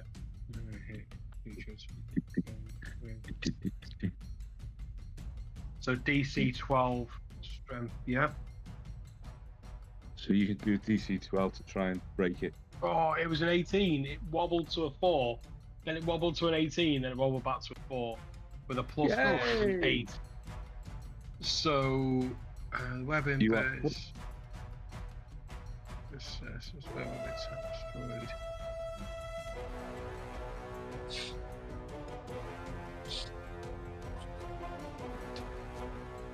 He's Distance on that looks insane, doesn't it? Just from my personal point of view. You got this spider skulking on the ceiling, and it just fires this web out and restrains this suit of armor from that far away. Past Negan, past Tavis, past. It's just that's wicked. yeah. So on there then so this one here, so this one here is he gets covered in web. I got a web. Yeah. He gets covered in web. Lovely. Rick I on there. love. And he is now restrained. So his awesome, speed is guys. 0. His attack rolls against the creature have advantage, and the creature's attack rolls have disadvantage, and the creature has disadvantage on dexterity saving throws. As you on the roof just fire off this web, just covering him completely, just absolutely just wrapping him up in this white web. You see this axe sort of struggling to raise. You see it struggling to move. Anything else for your turn? No, I'm happy Negan, for you're now. next. Okay, Negan. I'm gonna go my 34 feet. Yeah. and I'm gonna attack it with my molten hammer. Yeah, with advantage. Yeah. Restrained. So, for my first attack, it is 17 plus 9. 19. Yeah, that's like 26 to hit. Yeah, it hits. And then the first damage is. So that is 11 points of damage on the first one. Go. Yeah. For my bonus action, I would like to hit it again with my molten hammer. Yeah. Oh, a natural 20. Nice. Come on, let's go. And then And because you've got that feat, you add your attack bonuses on that one as well, don't you? yeah. So nat 20, double the dice. roll the dice on the attack damage, yeah. Yeah. No, on the damage dice, you double the dice. Yeah, double the dice. So I Yeah. rolled 8, and then plus 5, which is So 16, 21. 20. Yeah, 21 points of damage on that one. Yep. Modifier as well, yeah, +5, yeah. Yeah, and then on my neck, and then for my last action, I like to hit it again with the hammer one last time. Yep. We've had a look at Nagan's sheet while we've had a week, so we've been doing some work with Nagan. He's been doing some couple of things a little bit wrong, but he's back on track. 19 plus that. That is 20. Yeah, 25 to hit. Hits, massive hits. And that is 5, 6, 7, and that's 8 points of damage on the last attack. 8 points, yeah. Yeah. As you stride up, pulling this molten hammer, you can see, for anyone that's looking, see there's drops of molten rock which are just dispersing behind it as it just hits the floor. These little mounds, seemingly never running out of it. Nagan, with a drop of the shoulder and a twist of the wrist, brings this molten hammer down, straight down on top.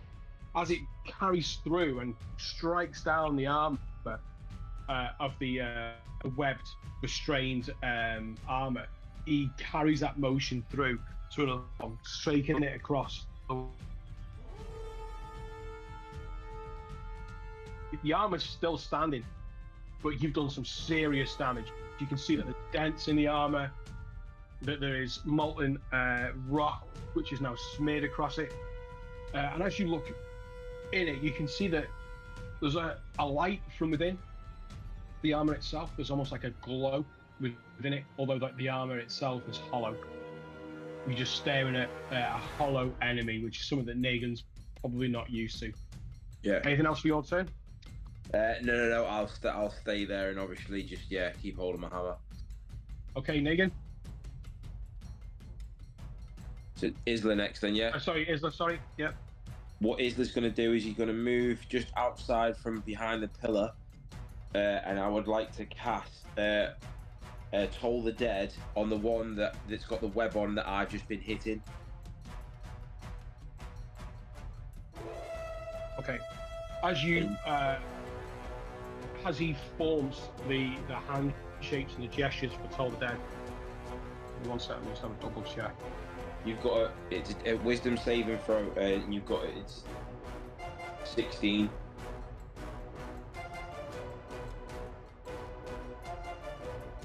Yeah, he starts to utter the incantation itself, and he starts to move his hands and form it, and you hear just distantly this bell, the bell for whom it tolls, just ringing as he casts this spell. Nothing seems to happen.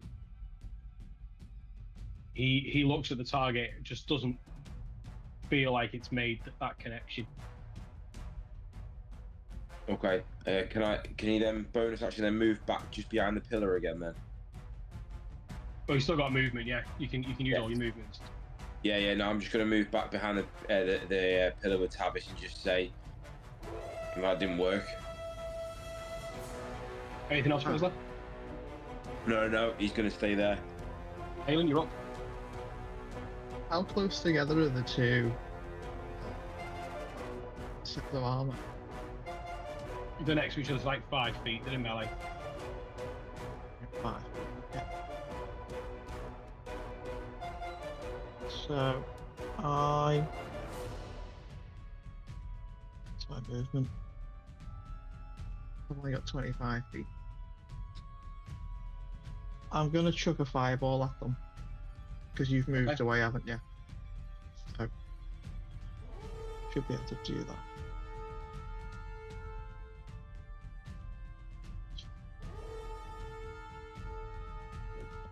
That's a 20-foot radius. So are you just aiming for? Sort of in between them, I suppose. Try and get both of them.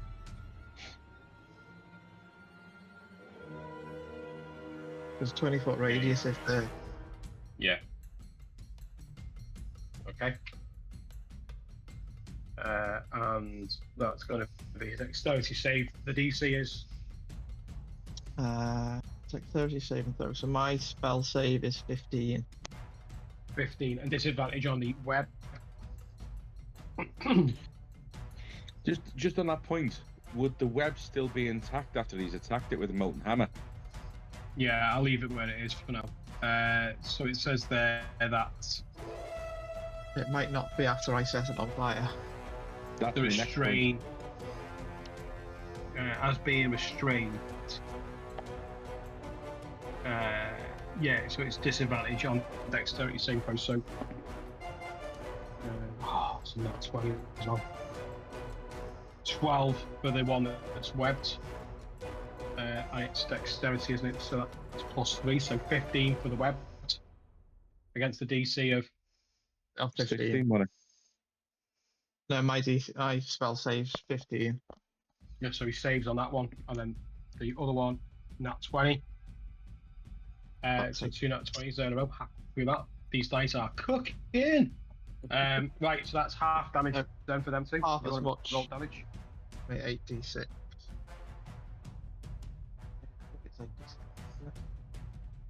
How many? 8d6. 8d6 on a fireball. Half. Wow.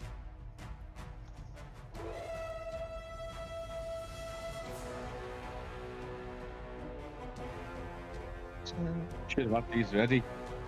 12, 16, 21, 24, 32, so 32 half, 16. 16 points on each.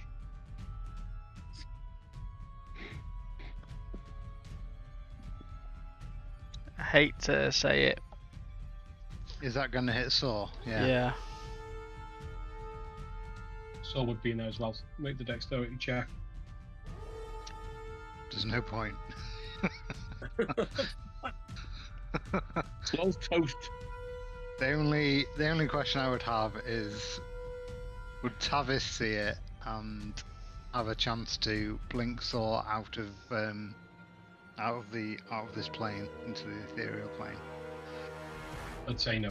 I'd say that you would see it, but I'd say that would probably take an action where it's not your go. So could you Yeah, not it's do it not as a a reaction reaction, now? that's right. Oh, that sucks. Lots of feathers. okay. No feathers. It's a fey creature. There's it's Oh, is it? nothingness. Yeah. Anything else then for Kaelin? No, I don't think so. I think I'll stay where I am. Don't want to get any closer. You sort of looking at it and wielding a fireball. You just send it, and you see this sort of explosion of fire behind them as they're lit, and suddenly for an instant become silhouettes as this flame just engulfs around them. Nice. Fireball. What was the damage? It was a 16. 16, yeah. Yeah. Okay. So the one that's coming in web, he's going to take 2 attacks at you, Negan, at disadvantage. The first attack is going to be 17 to hit.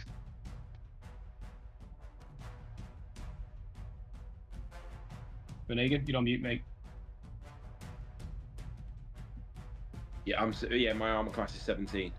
17 to hits. The second one.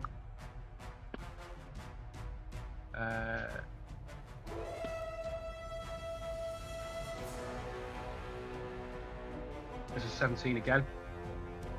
Yeah, hits.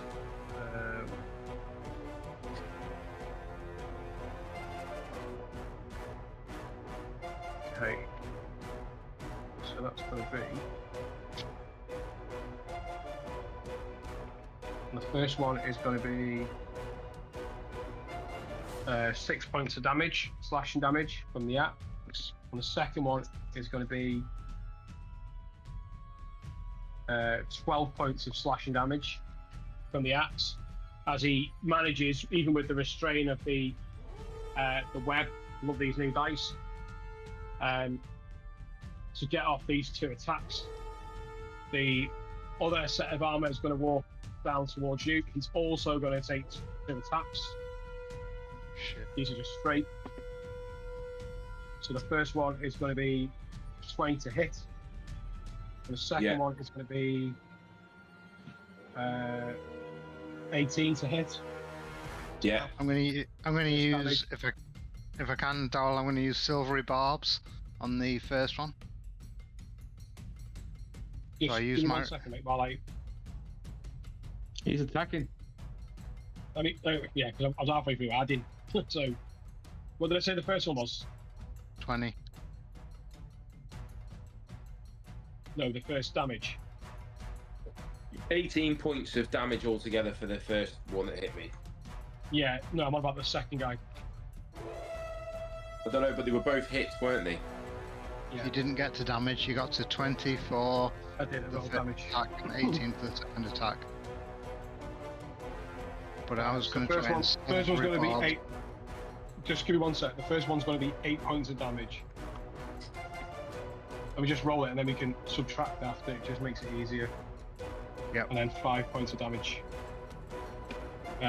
With the 8 points and then 5 after that for the second action. You're going to do silvery barb. Silvery barbs is using my reaction to the first one that hit Negan, and you have to re-roll the d20 and take the lower roll.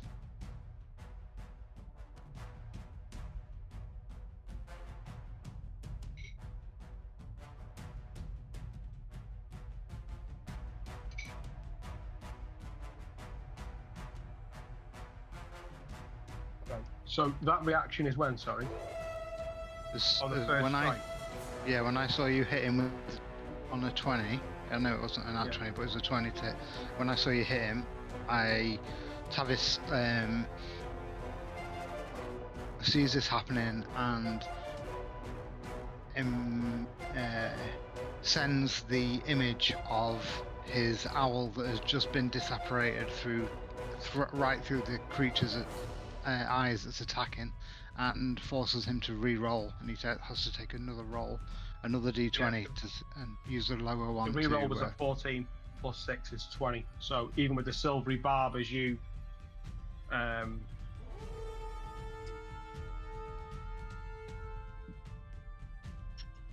Okay, so he still hits. But what Still does hits, happen as well is that he gets advantage on the next turn, doesn't he?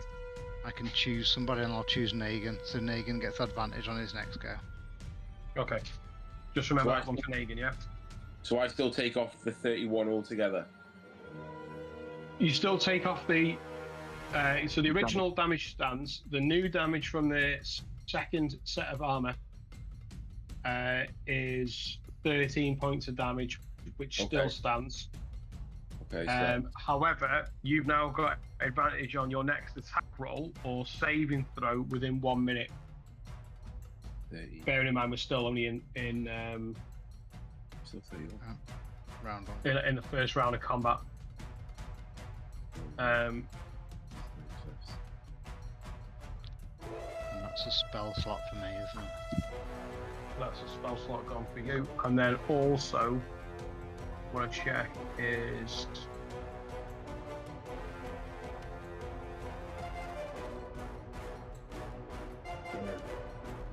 Uh-oh. That did not work. Well, it did, but it didn't.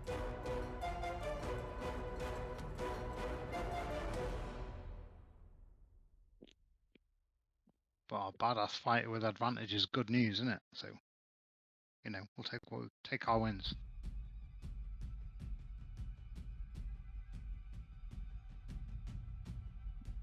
Right, so the webbing is vulnerable to fire damage. Yeah, the weapon would have So that now been released. the webbing would have gone. Yeah. However, Tom, you can roll a d6. And on a 5 or 6, you get that recharge back. Okay. D6. 5 or 6. 5 or 6. Let's have a 6, shall we? Oh, 4. 4. So you've lost the web now, and that web has now Okay. gone on the first helmed horror. Okay. On my next turn, can I cast another web onto the other one? No, because you've lost your web now. Oh, the web's gone completely. That's what the recharge does. If you were to roll a 5 or a 6, back again. Okay, that's fine. That's fine. Okay. Okay, so that's going to be their turn, taking us to Morthos. Morthos is going to move his 30 feet and then Misty Step. To here. As a bonus action, Misty Step. Yeah. Okay. And then he's going to cast Lightning Bolt.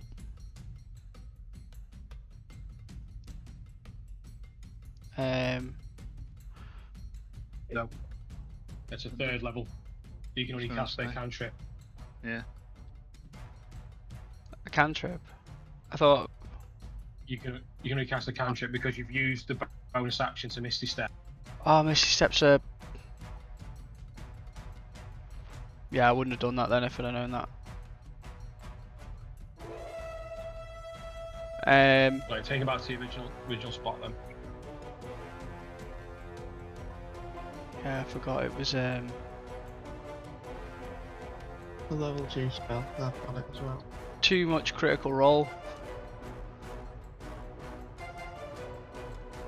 I think he was there, something like that. Yeah, so he'll move into the room. Travis, you're up next.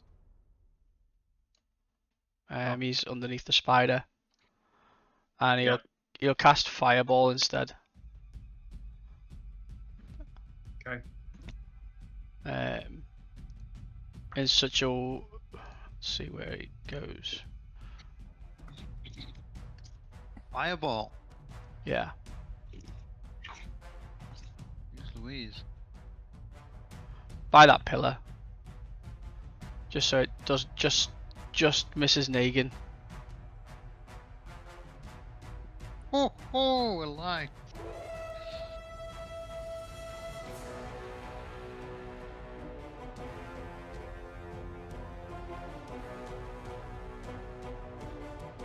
Yeah. Okay.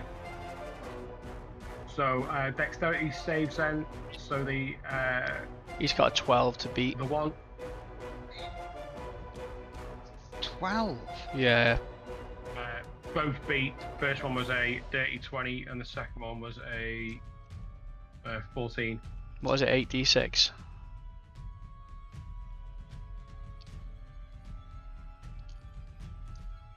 Oh, 3rd level fireball. 8d6 fire damage.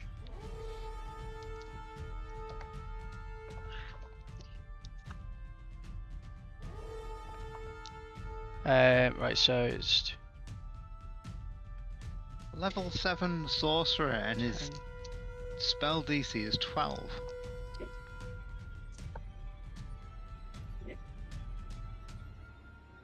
$22 down to 11. Maybe worth picking up in your group, that one. But what was it? 22. Yeah, so down to 11. Halved.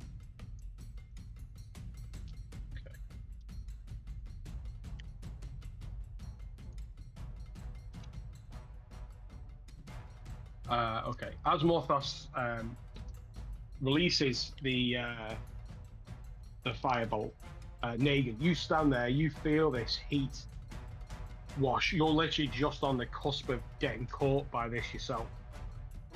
And as the flames just engulf around the armor, you see that the one to your right just drops to the floor. The one to your left is preparing his next attack. You see as it clatters, this construct clatters to the deck,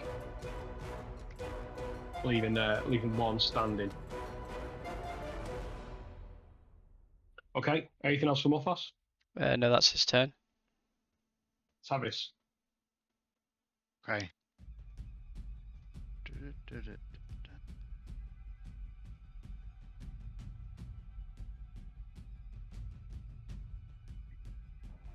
Tavis is going to...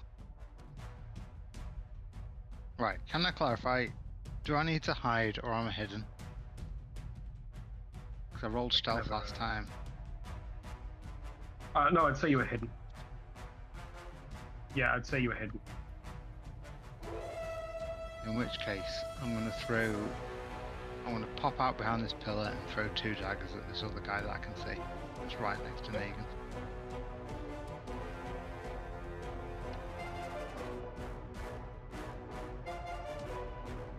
First one's bad. The first one is 9. Right. I'm sorry to be a rules arsehole at the minute. Let me just have a look at. No, you gotta do what you gotta do. These high rolls figure- have gone to You his gotta head. figure it out about the hiding and stuff.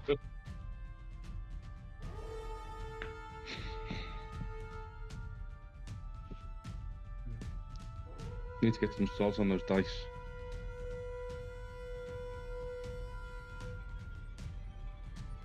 To be honest, Daryl, the reason that I was asking was sneak attack, and Negan's definitely in melee, so I still get sneak attack, so it doesn't really matter. Yeah, I'm more concerned over damage resistances. Oh, right, okay. In that case, I don't know where you're at. Yeah, so it says you pulling up to 2 magic daggers. The word being magic daggers from the base Yeah. enemy. Hold on. Right, okay. So with that.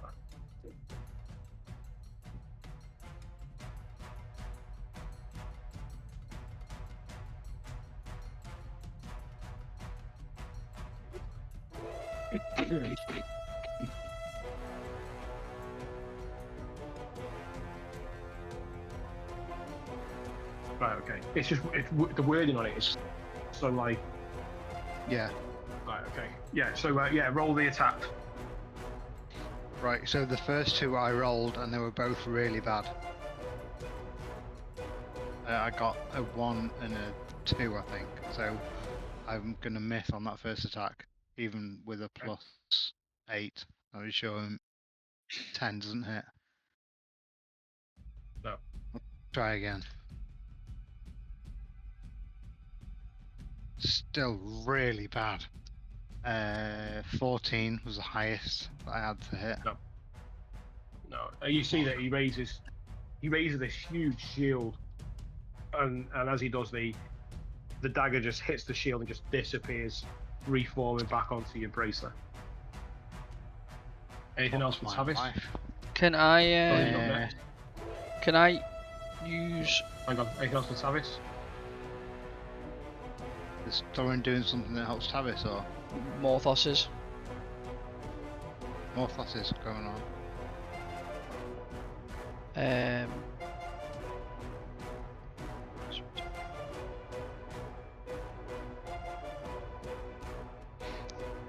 Sorry, it's not what I thought it was. Never mind. I thought it was a reroll. No, it just adds 1d4.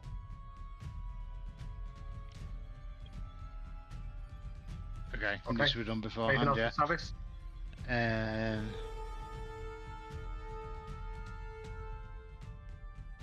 Megan, not sure how I can. Don't have bonus actions.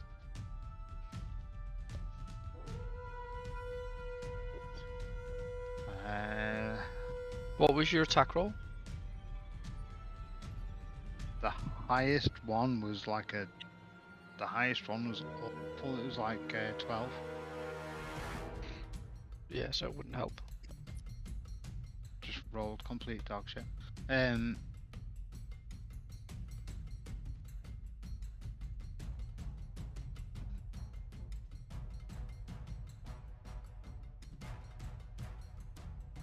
No, don't think there's anything else for Tavis. Just bonus action hide, I guess. Okay, stealth check. 18.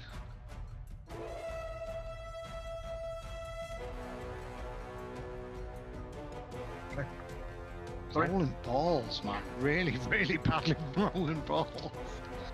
Yeah, Thorin will move deeper into the room. And cast Eldritch Blast at the armor. Eldritch Blast. Roll better than Tavis. First one was a 10. Oh, second one. Second one was 24.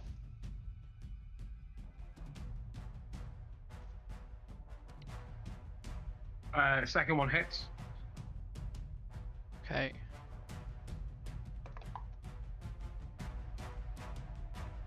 Oh, I just got stuck.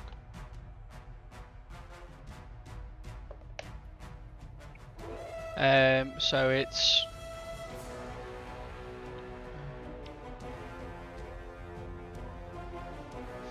7 points of force damage and 3 points of fire.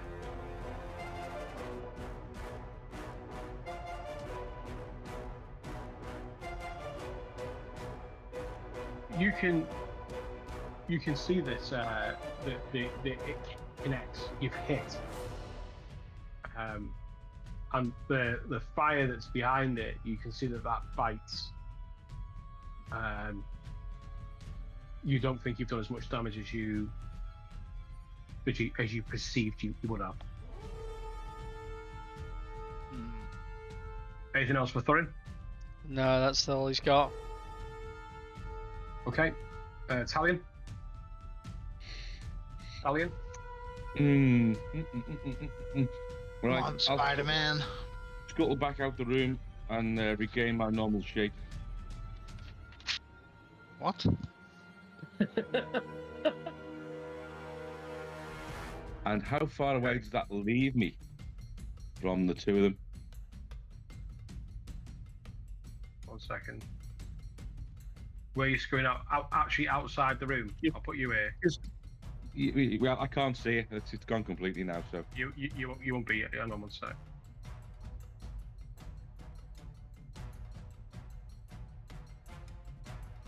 Wait. You might have to refresh, but you should see that then. no, it's just a give and dismiss now. I don't know what's going on. But what's the distance between me and them now? Well, you're outside the room, so you are. 65 feet.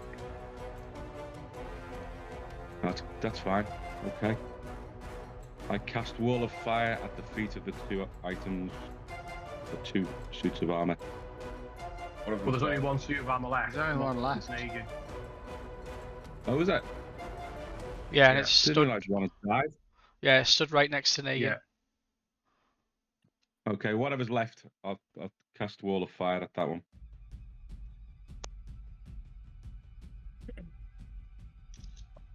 The hot side being away from Negan. I love the heat. Let me just read up this spell. It's the first time we've had up this before, so level that's 12 fine. spell. Yeah, cool. It's a concentration spell, so a minute. So you create a wall, fire, solid surface from the range. Make the wall up to 60 feet long, 20 feet high, a foot thick, or ringed wall to 20 feet in diameter, 20 feet high, 1 foot thick. Wall is opaque, lasts for the duration. When the wall appears, each creature within the area must make a dexterity saving throw. On a failed save, creature takes 5d8 fire damage, half as much damage on a successful save. One side of the wall selected by you when you cast damage to each creature that ends its turn within 10 feet of the side or inside the wall. The creature takes the same damage when it enters the wall for the first time on a turn or ends its turn there. The other side of the wall deals no damage. Okay, so where are you putting this wall then? Well, I can't see it, so in front of that, I'm not sure where Negan is in relation to this, but when I get past him, and in front of him, between him and the suit of armour. Have you got the chat, Tom? The WhatsApp chat? Hang on. So it's 60 feet long. Jimbo sent a No, really it can be up helpful to. thingy It there. doesn't have to be. It can be up to.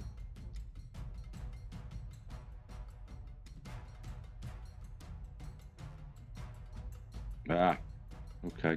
Sure.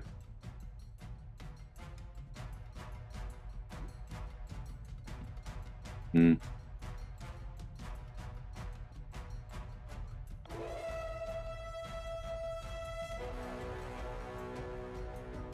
Negan's pretty bloody close, isn't he? He's melee. He likes to get up close and sniff it. Hmm. I can still put the cold side to him, though, can't I? Yeah, there's 5 feet between them. Whatever it looks like. Yeah. It's only a So- foot thick, isn't it? Yeah. Yeah. Okay, yeah. Put it between him and. So he's protected by the wall of fire. And the suit how of long- armour. how is long- not. How long do you want it? I was born into it.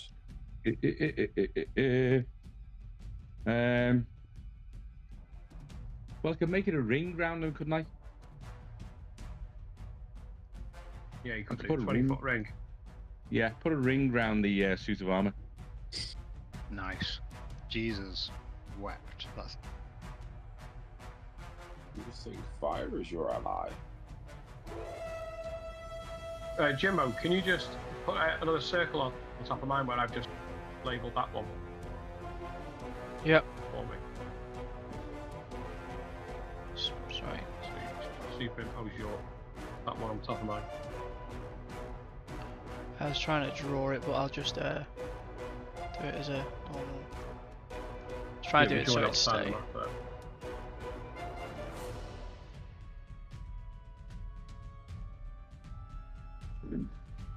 Right, stay there.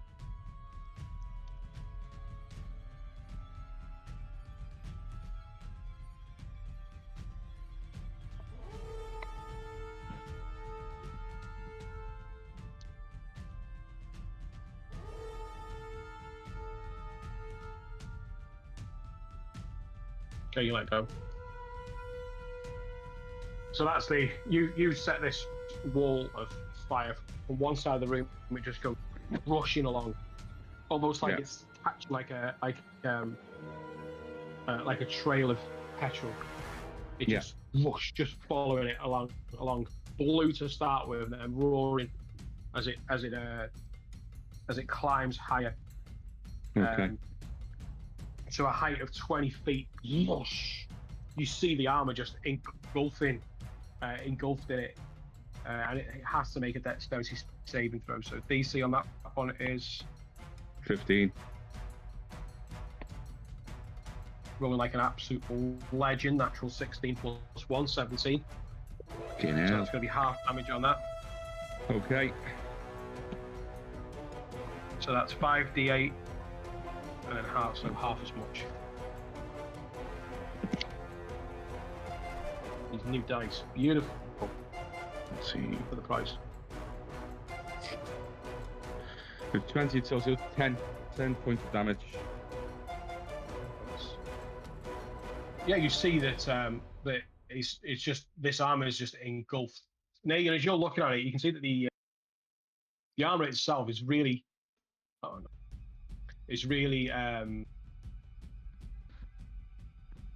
No, I can't get to the. There you go. -10. You can see that it's dwarven in nature. You can see that it's dwarven in stature. It's like the armor's. It's like the armor's been taken off a dwarf, been sort of hung there, and it's just animated in front of you. You can see that it's quite peculiar not to face off against something that's tangible and real. Anything else for Talion? No. Negan?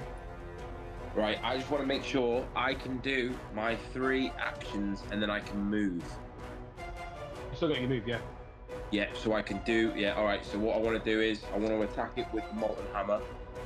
Yeah. On.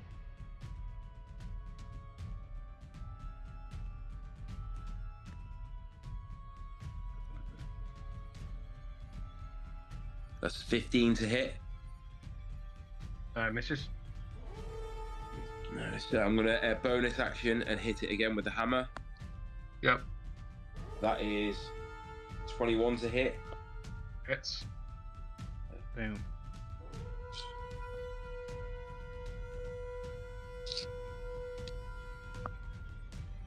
Oh, that is 11 points of damage. Okay. And then I want to move to there and there.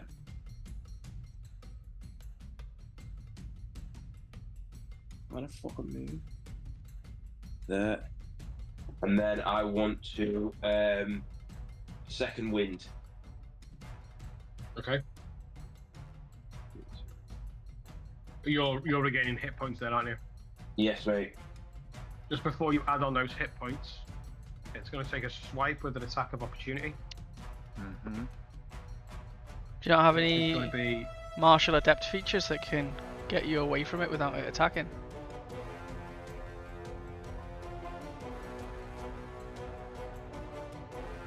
And can it attack through that firewall without taking damage? yeah, it's still attack. But luckily it's a 12 to hit. I don't think beats Negan's arm class. Yeah, no misses. Yeah. Okay. Let's do that.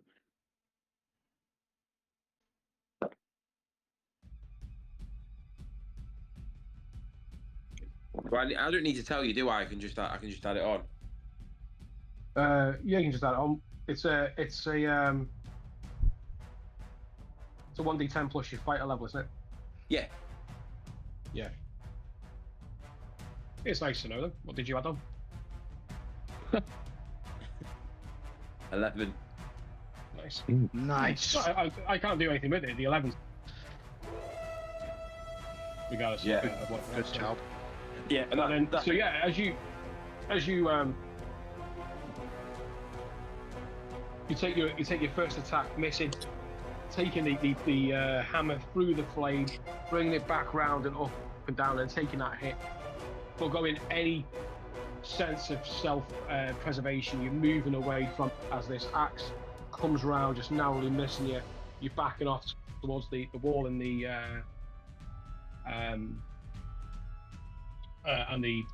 pillar, the quartz pillar, just to pump a bit of life back into yourself, bit of healing back into yourself. Is anything else you want to do on your turn? no, just sort of a hand back. Okay, on to Isla. Noticing that I obviously did Toll the Dead and it didn't do anything, do I feel it didn't do anything because it wasn't working on it, or do I feel like it was just that I... Just dead quickly, just make an insight check for me. For Isla. This is a free action, this one. It's just more of a gut feeling. 19. 19. So from what he can see, with the lack of person within the armor, he feels there's nothing to actually. Okay. Yeah, that's what I thought it was.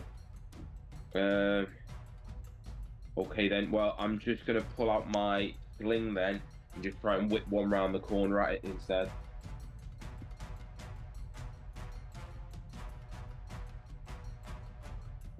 So I'm gonna move just there.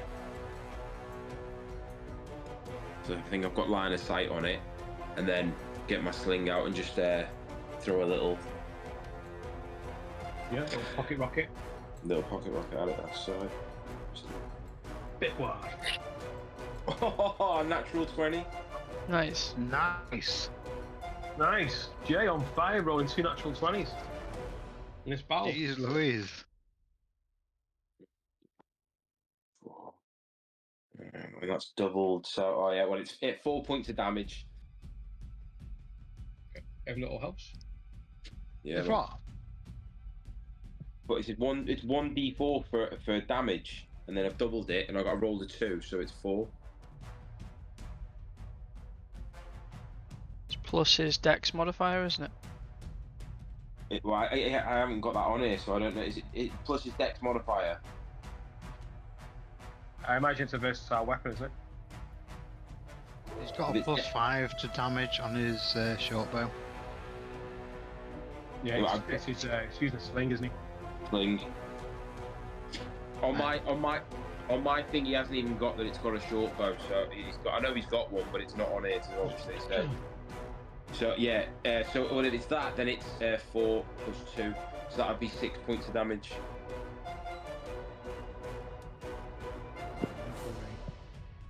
What did you roll? You what? Sorry. What did you roll? Which damage did you roll? So I rolled a natural 20. Yeah, for the attack. Yeah, what did you roll for damage? The damage. And then the sling is a 1d4. I rolled a 2, so time plussed it by 2, so obviously 4. And then if it's add your dexterity, then it's 2 as well, so it's 6 together. Yep. I think you're good. Yeah. Tricky. However, Just weird. yeah, but however, bear with for me. Just bear that in mind, so I'm not writing it down. So.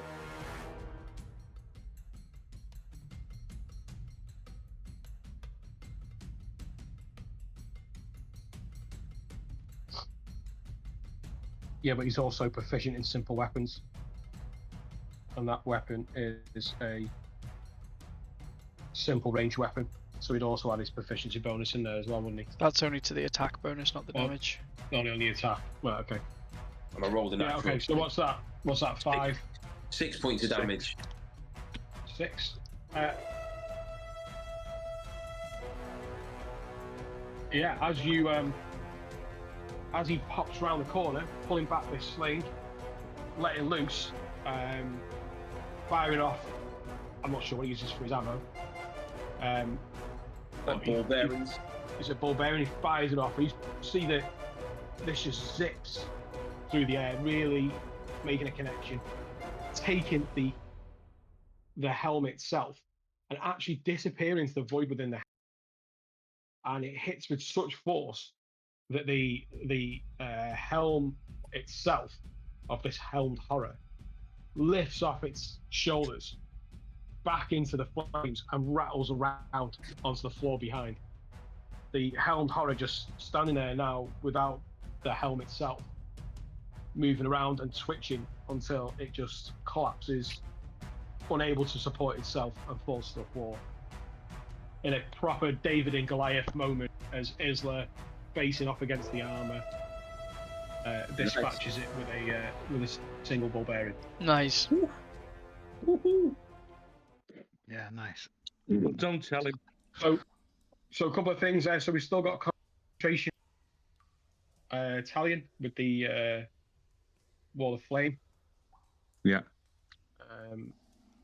Anything else we got to take care of? Tavish stood right next to Isla's, like high five. Boom. It's like the whole Top Gun Maverick. All that. Are you leaving the flame? Do I need to? Probably not. But we don't. Is there any other threat? Do we think from inside that flame? You can make a perception check. I mean, it's hard to talk to you because you're a spider. I'm not. Change back. Oh no, you dropped the spider. Oh, did you? Yeah, I'm sorry. probably. Yeah, that's where the firewall came from. Oh, it's brilliant. Yeah, that was amazing. Yeah. 17. Yeah, from your the opening perception within the room plus what you can see now, there's no further threats that have come in. When you did the original scope of the giant spider, you only ever seen the 2 suits of armor. Okay. In that case, I stop the concentration and the fire goes out.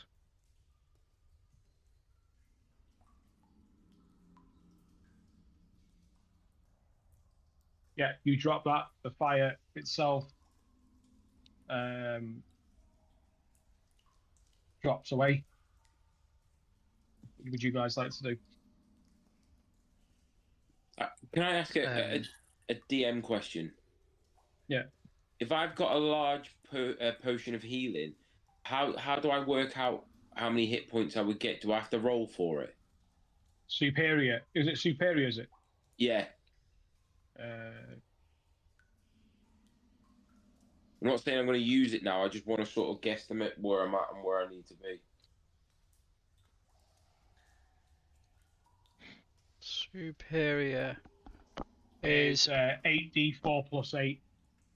8d. Yeah, 8d4 plus 8. yeah, that's right. Yeah. Plus 8. Oh, right. That's fine. I'm not going to use it yet, but You give that, Jimbo? Yeah, that's right. Yeah.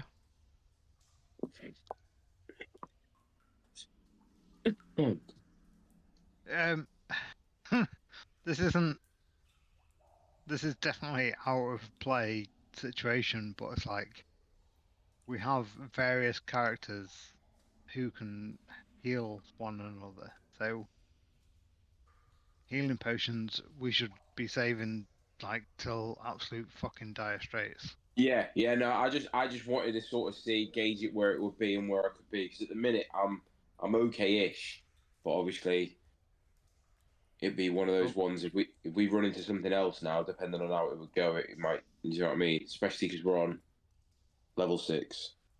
Yeah, we should take a like above table. We should take a short rest rather than just like use healing potions because there's nothing to stop us. No. Well, what we need to decide now is how far further forward we will go in these rooms before we go back to the other door and go back to obviously level 2. Yeah, We exactly. need to at least see what's in this room they were guarding, don't we? Yeah. Well, we've got doors to the north and doors to the east. Yeah, I mean they were definitely not guarding things that are more dangerous. So I mean, why would they be? Right. That's good. You can go in first, Dan. Sure, you've never heard of a big bad guy being protected by minions. Well, this is the conversation, guys. This is literally the character conversation. What do we want to do? Well, let's have a I look. think A look around in this room at least, and then have a short rest. I want to see what's in the door at least. Definitely be Yeah. curious. Oh, you want to?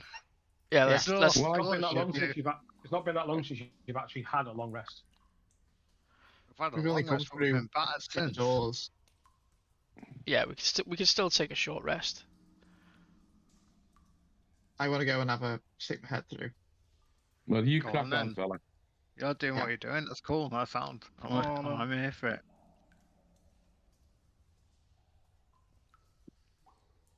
Could be goodies abound. Yeah, we're just So- gonna find loads So of you're gonna open allies. those doors. Yeah.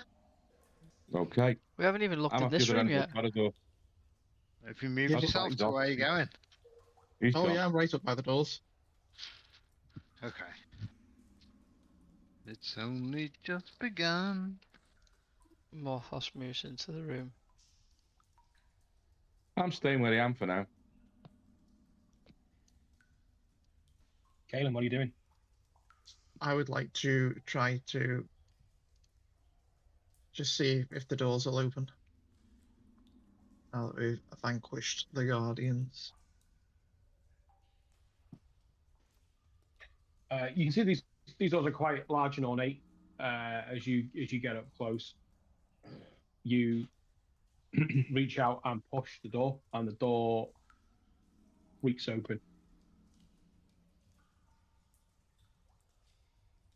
I would like to try and just peer in, see if I can see anything before I fully commit to going in. As you just roll a perception check.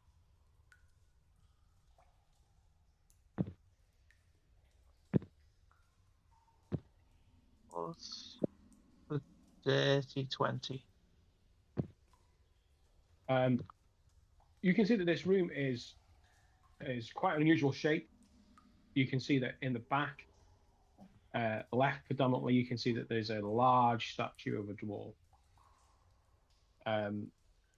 Just scanning into the room, you can see that each of the four corners has a statue of a dwarf. They are large stone, and they are all looking in towards the center of the room. And that's what you can really make out.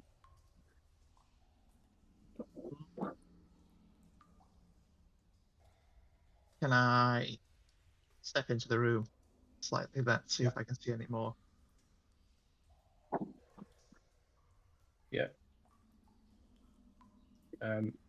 As you step into the room, you can see that these are shrines, for want of a better word. They are well. Give me a. Do you speak Dwarven? Yeah. Okay. Give me a.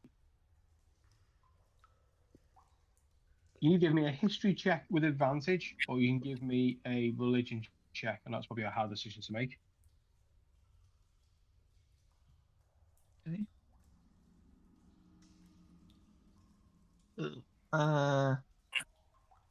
That's a 15 on history. Okay.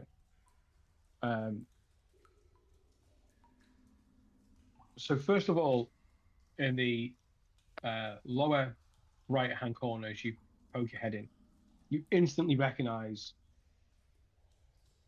the statue of Moradin. Now, Moradin is a dwarven deity, and he's the god of creation.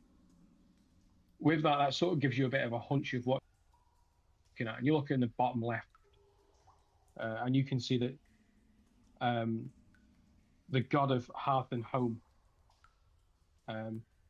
Boronar, True Silver, is another deity of dwarven lore and the dwarven pantheon. As you make your way into the top left, you can see Clangadin, Silverbeard. It's a god of battle. You see that he's standing there with a stone axe pointing down, the head of the axe on the floor, the pommel in his hand. You also see Mathamor Duin, who's the god of exploration, and he's on the top right hand side. So you can see that this room is a shrine to these four gods.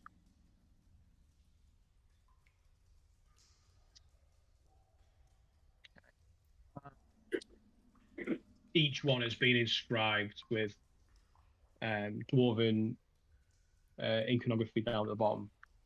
So you can see that the names are there as you. Each one ringing a bell from the books that you've read in previous years. Yeah. You said they're all looking towards the center of the room. So is there anything in the center of the room? No, the center of the room is empty. Okay. I'll go over to the one on my right as I stood and just see if I can have a little closer look at the statue and the inscriptions on it and see if there's anything more to glean from it. Roll a roll an investigation check.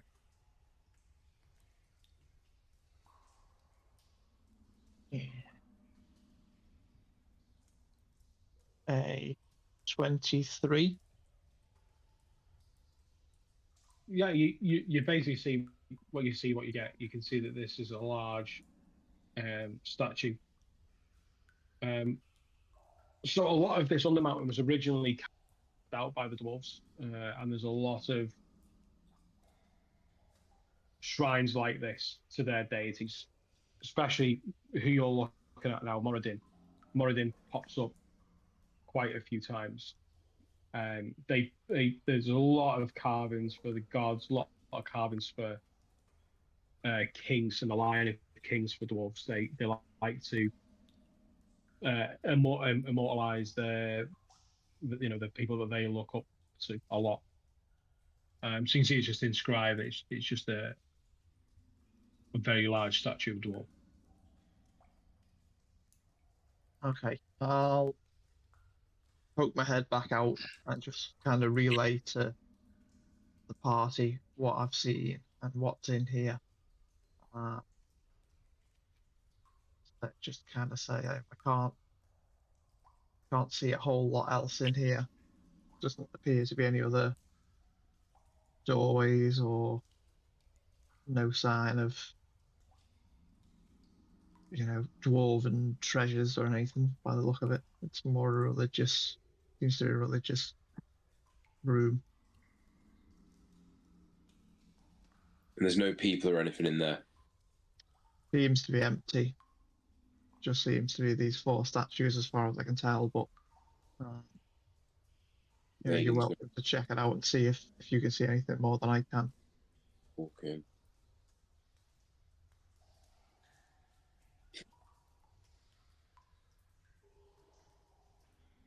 That's fair. Let's head back then, I suppose. There was no sort of sign of further door out or anything, is there? It's a closed room, as far as I can tell. You can search the room. Okay, well, yeah, I'll just do a quick sweep of like the room and see if there is anything more to it, or if it's kind of just as it appears. Maybe head towards like the back of the room in case there's anything beyond there. Okay, just make a perception check. That is good roll. Say 24. Wow. Oof. Big rolling. You're having a good look around. You're looking around each of the plinths that the statues are standing on, into each of the sort of following the wall around each of the cubbyholes, various things like that. Just have a look at the spaces, have a look at the walls, see if there's anything that's untoward. As you're walking by this statue in the top left, you notice that it's Clongegin, who's Silverbeard. This is the god of battle. This is the one that's holding on to the axe. And as you sort of get closer, your foot just catches. You hear the metallic sound, and look down. And what you can see is a small, tapered cylinder, which is made out of brass. And you reach down and you pick it up, and you can see that it bellows out at one end. Just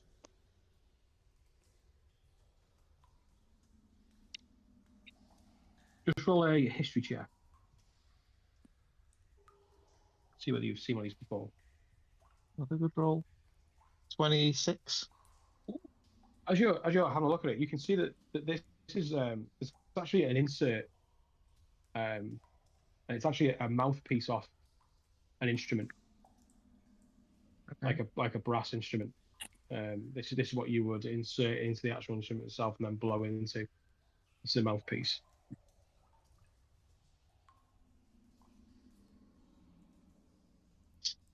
Do any of the Anybody else? statues look like they would have an instrument on them, or Not from what you can see with it being stone, no. um, can I I blow froze into it? there for a bit, guys. Sorry, don't know if I missed anything. Can I try to blow into the mouthpiece and see if anything happens? Yeah, you raise it, you raise it to your mouth and you blow. Just air coming out the other side. It's a solid brass, worked piece of material. It's missing something. It's missing the instrument. Yeah. Is there anything on the walls or anything that might give sort of any insight into what this might be, or No, imagery, or no. There's nothing else in it other than the 4 statues.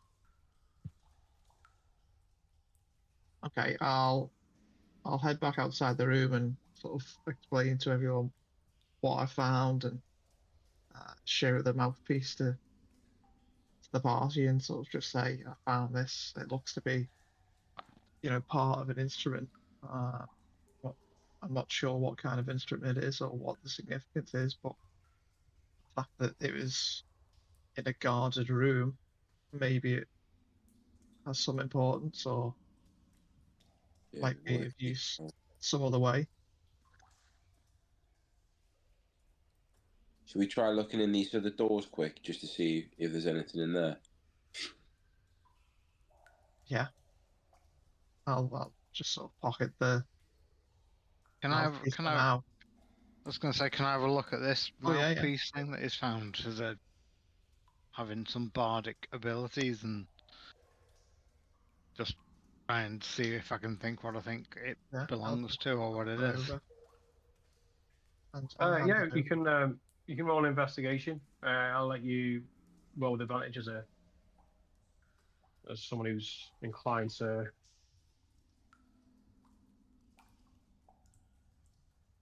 So is it Blow investigation?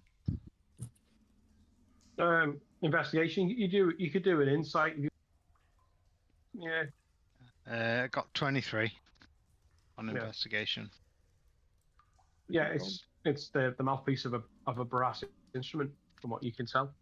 Hard to tell precisely what it is because the mouthpieces are generally all the same shape and dimension. So, but it seems like fairly well made, and it's like a.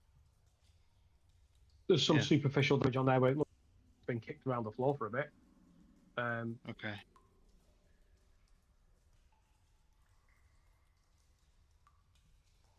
Okay, cool. I mean, yeah, it's either something important or maybe something that's somehow just been left behind unintentionally. Yeah, it looks like it could be useful. It's weird that it's here by itself, to be honest, but it's well made. Should we check out this other room then and see if there's any to go on from that? Yeah, sounds good to me. How are you doing, Negan? Do you need to have a rest and recoup before we go exploring? Well, I think if we're going to go into this room and then decide that we're going to make our way back to the door portal thing to get back up, then I think once we get there, if I can have a rest, then I should be all right. Just thinking, we don't know what's beyond this door. Could be another I two sets was of gonna armor. say, mate.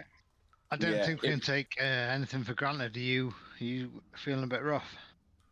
Yeah, I've been better, but like I say, if we open this door and we have a look in, if it's another room like obviously Keelan's just gone in, then fine. If not, then we'll just bug out and then just head out and make our way back. Maybe go past the wall, put in another couple of the gems, and then make our way back to the gate. I mean, we can just chill and heal beforehand. I don't know. Yeah, I'm not sure I'm ready to I'm go still back to the curious, gate yet. so I want to wander over to the other door. I'm a curious boy. Uh-oh. Oh, oh, oh, oh. I'm gonna give it a push. You you push on the door, and you can see that there is a dark expanse beyond of a wide corridor. As you look out beyond, you can see that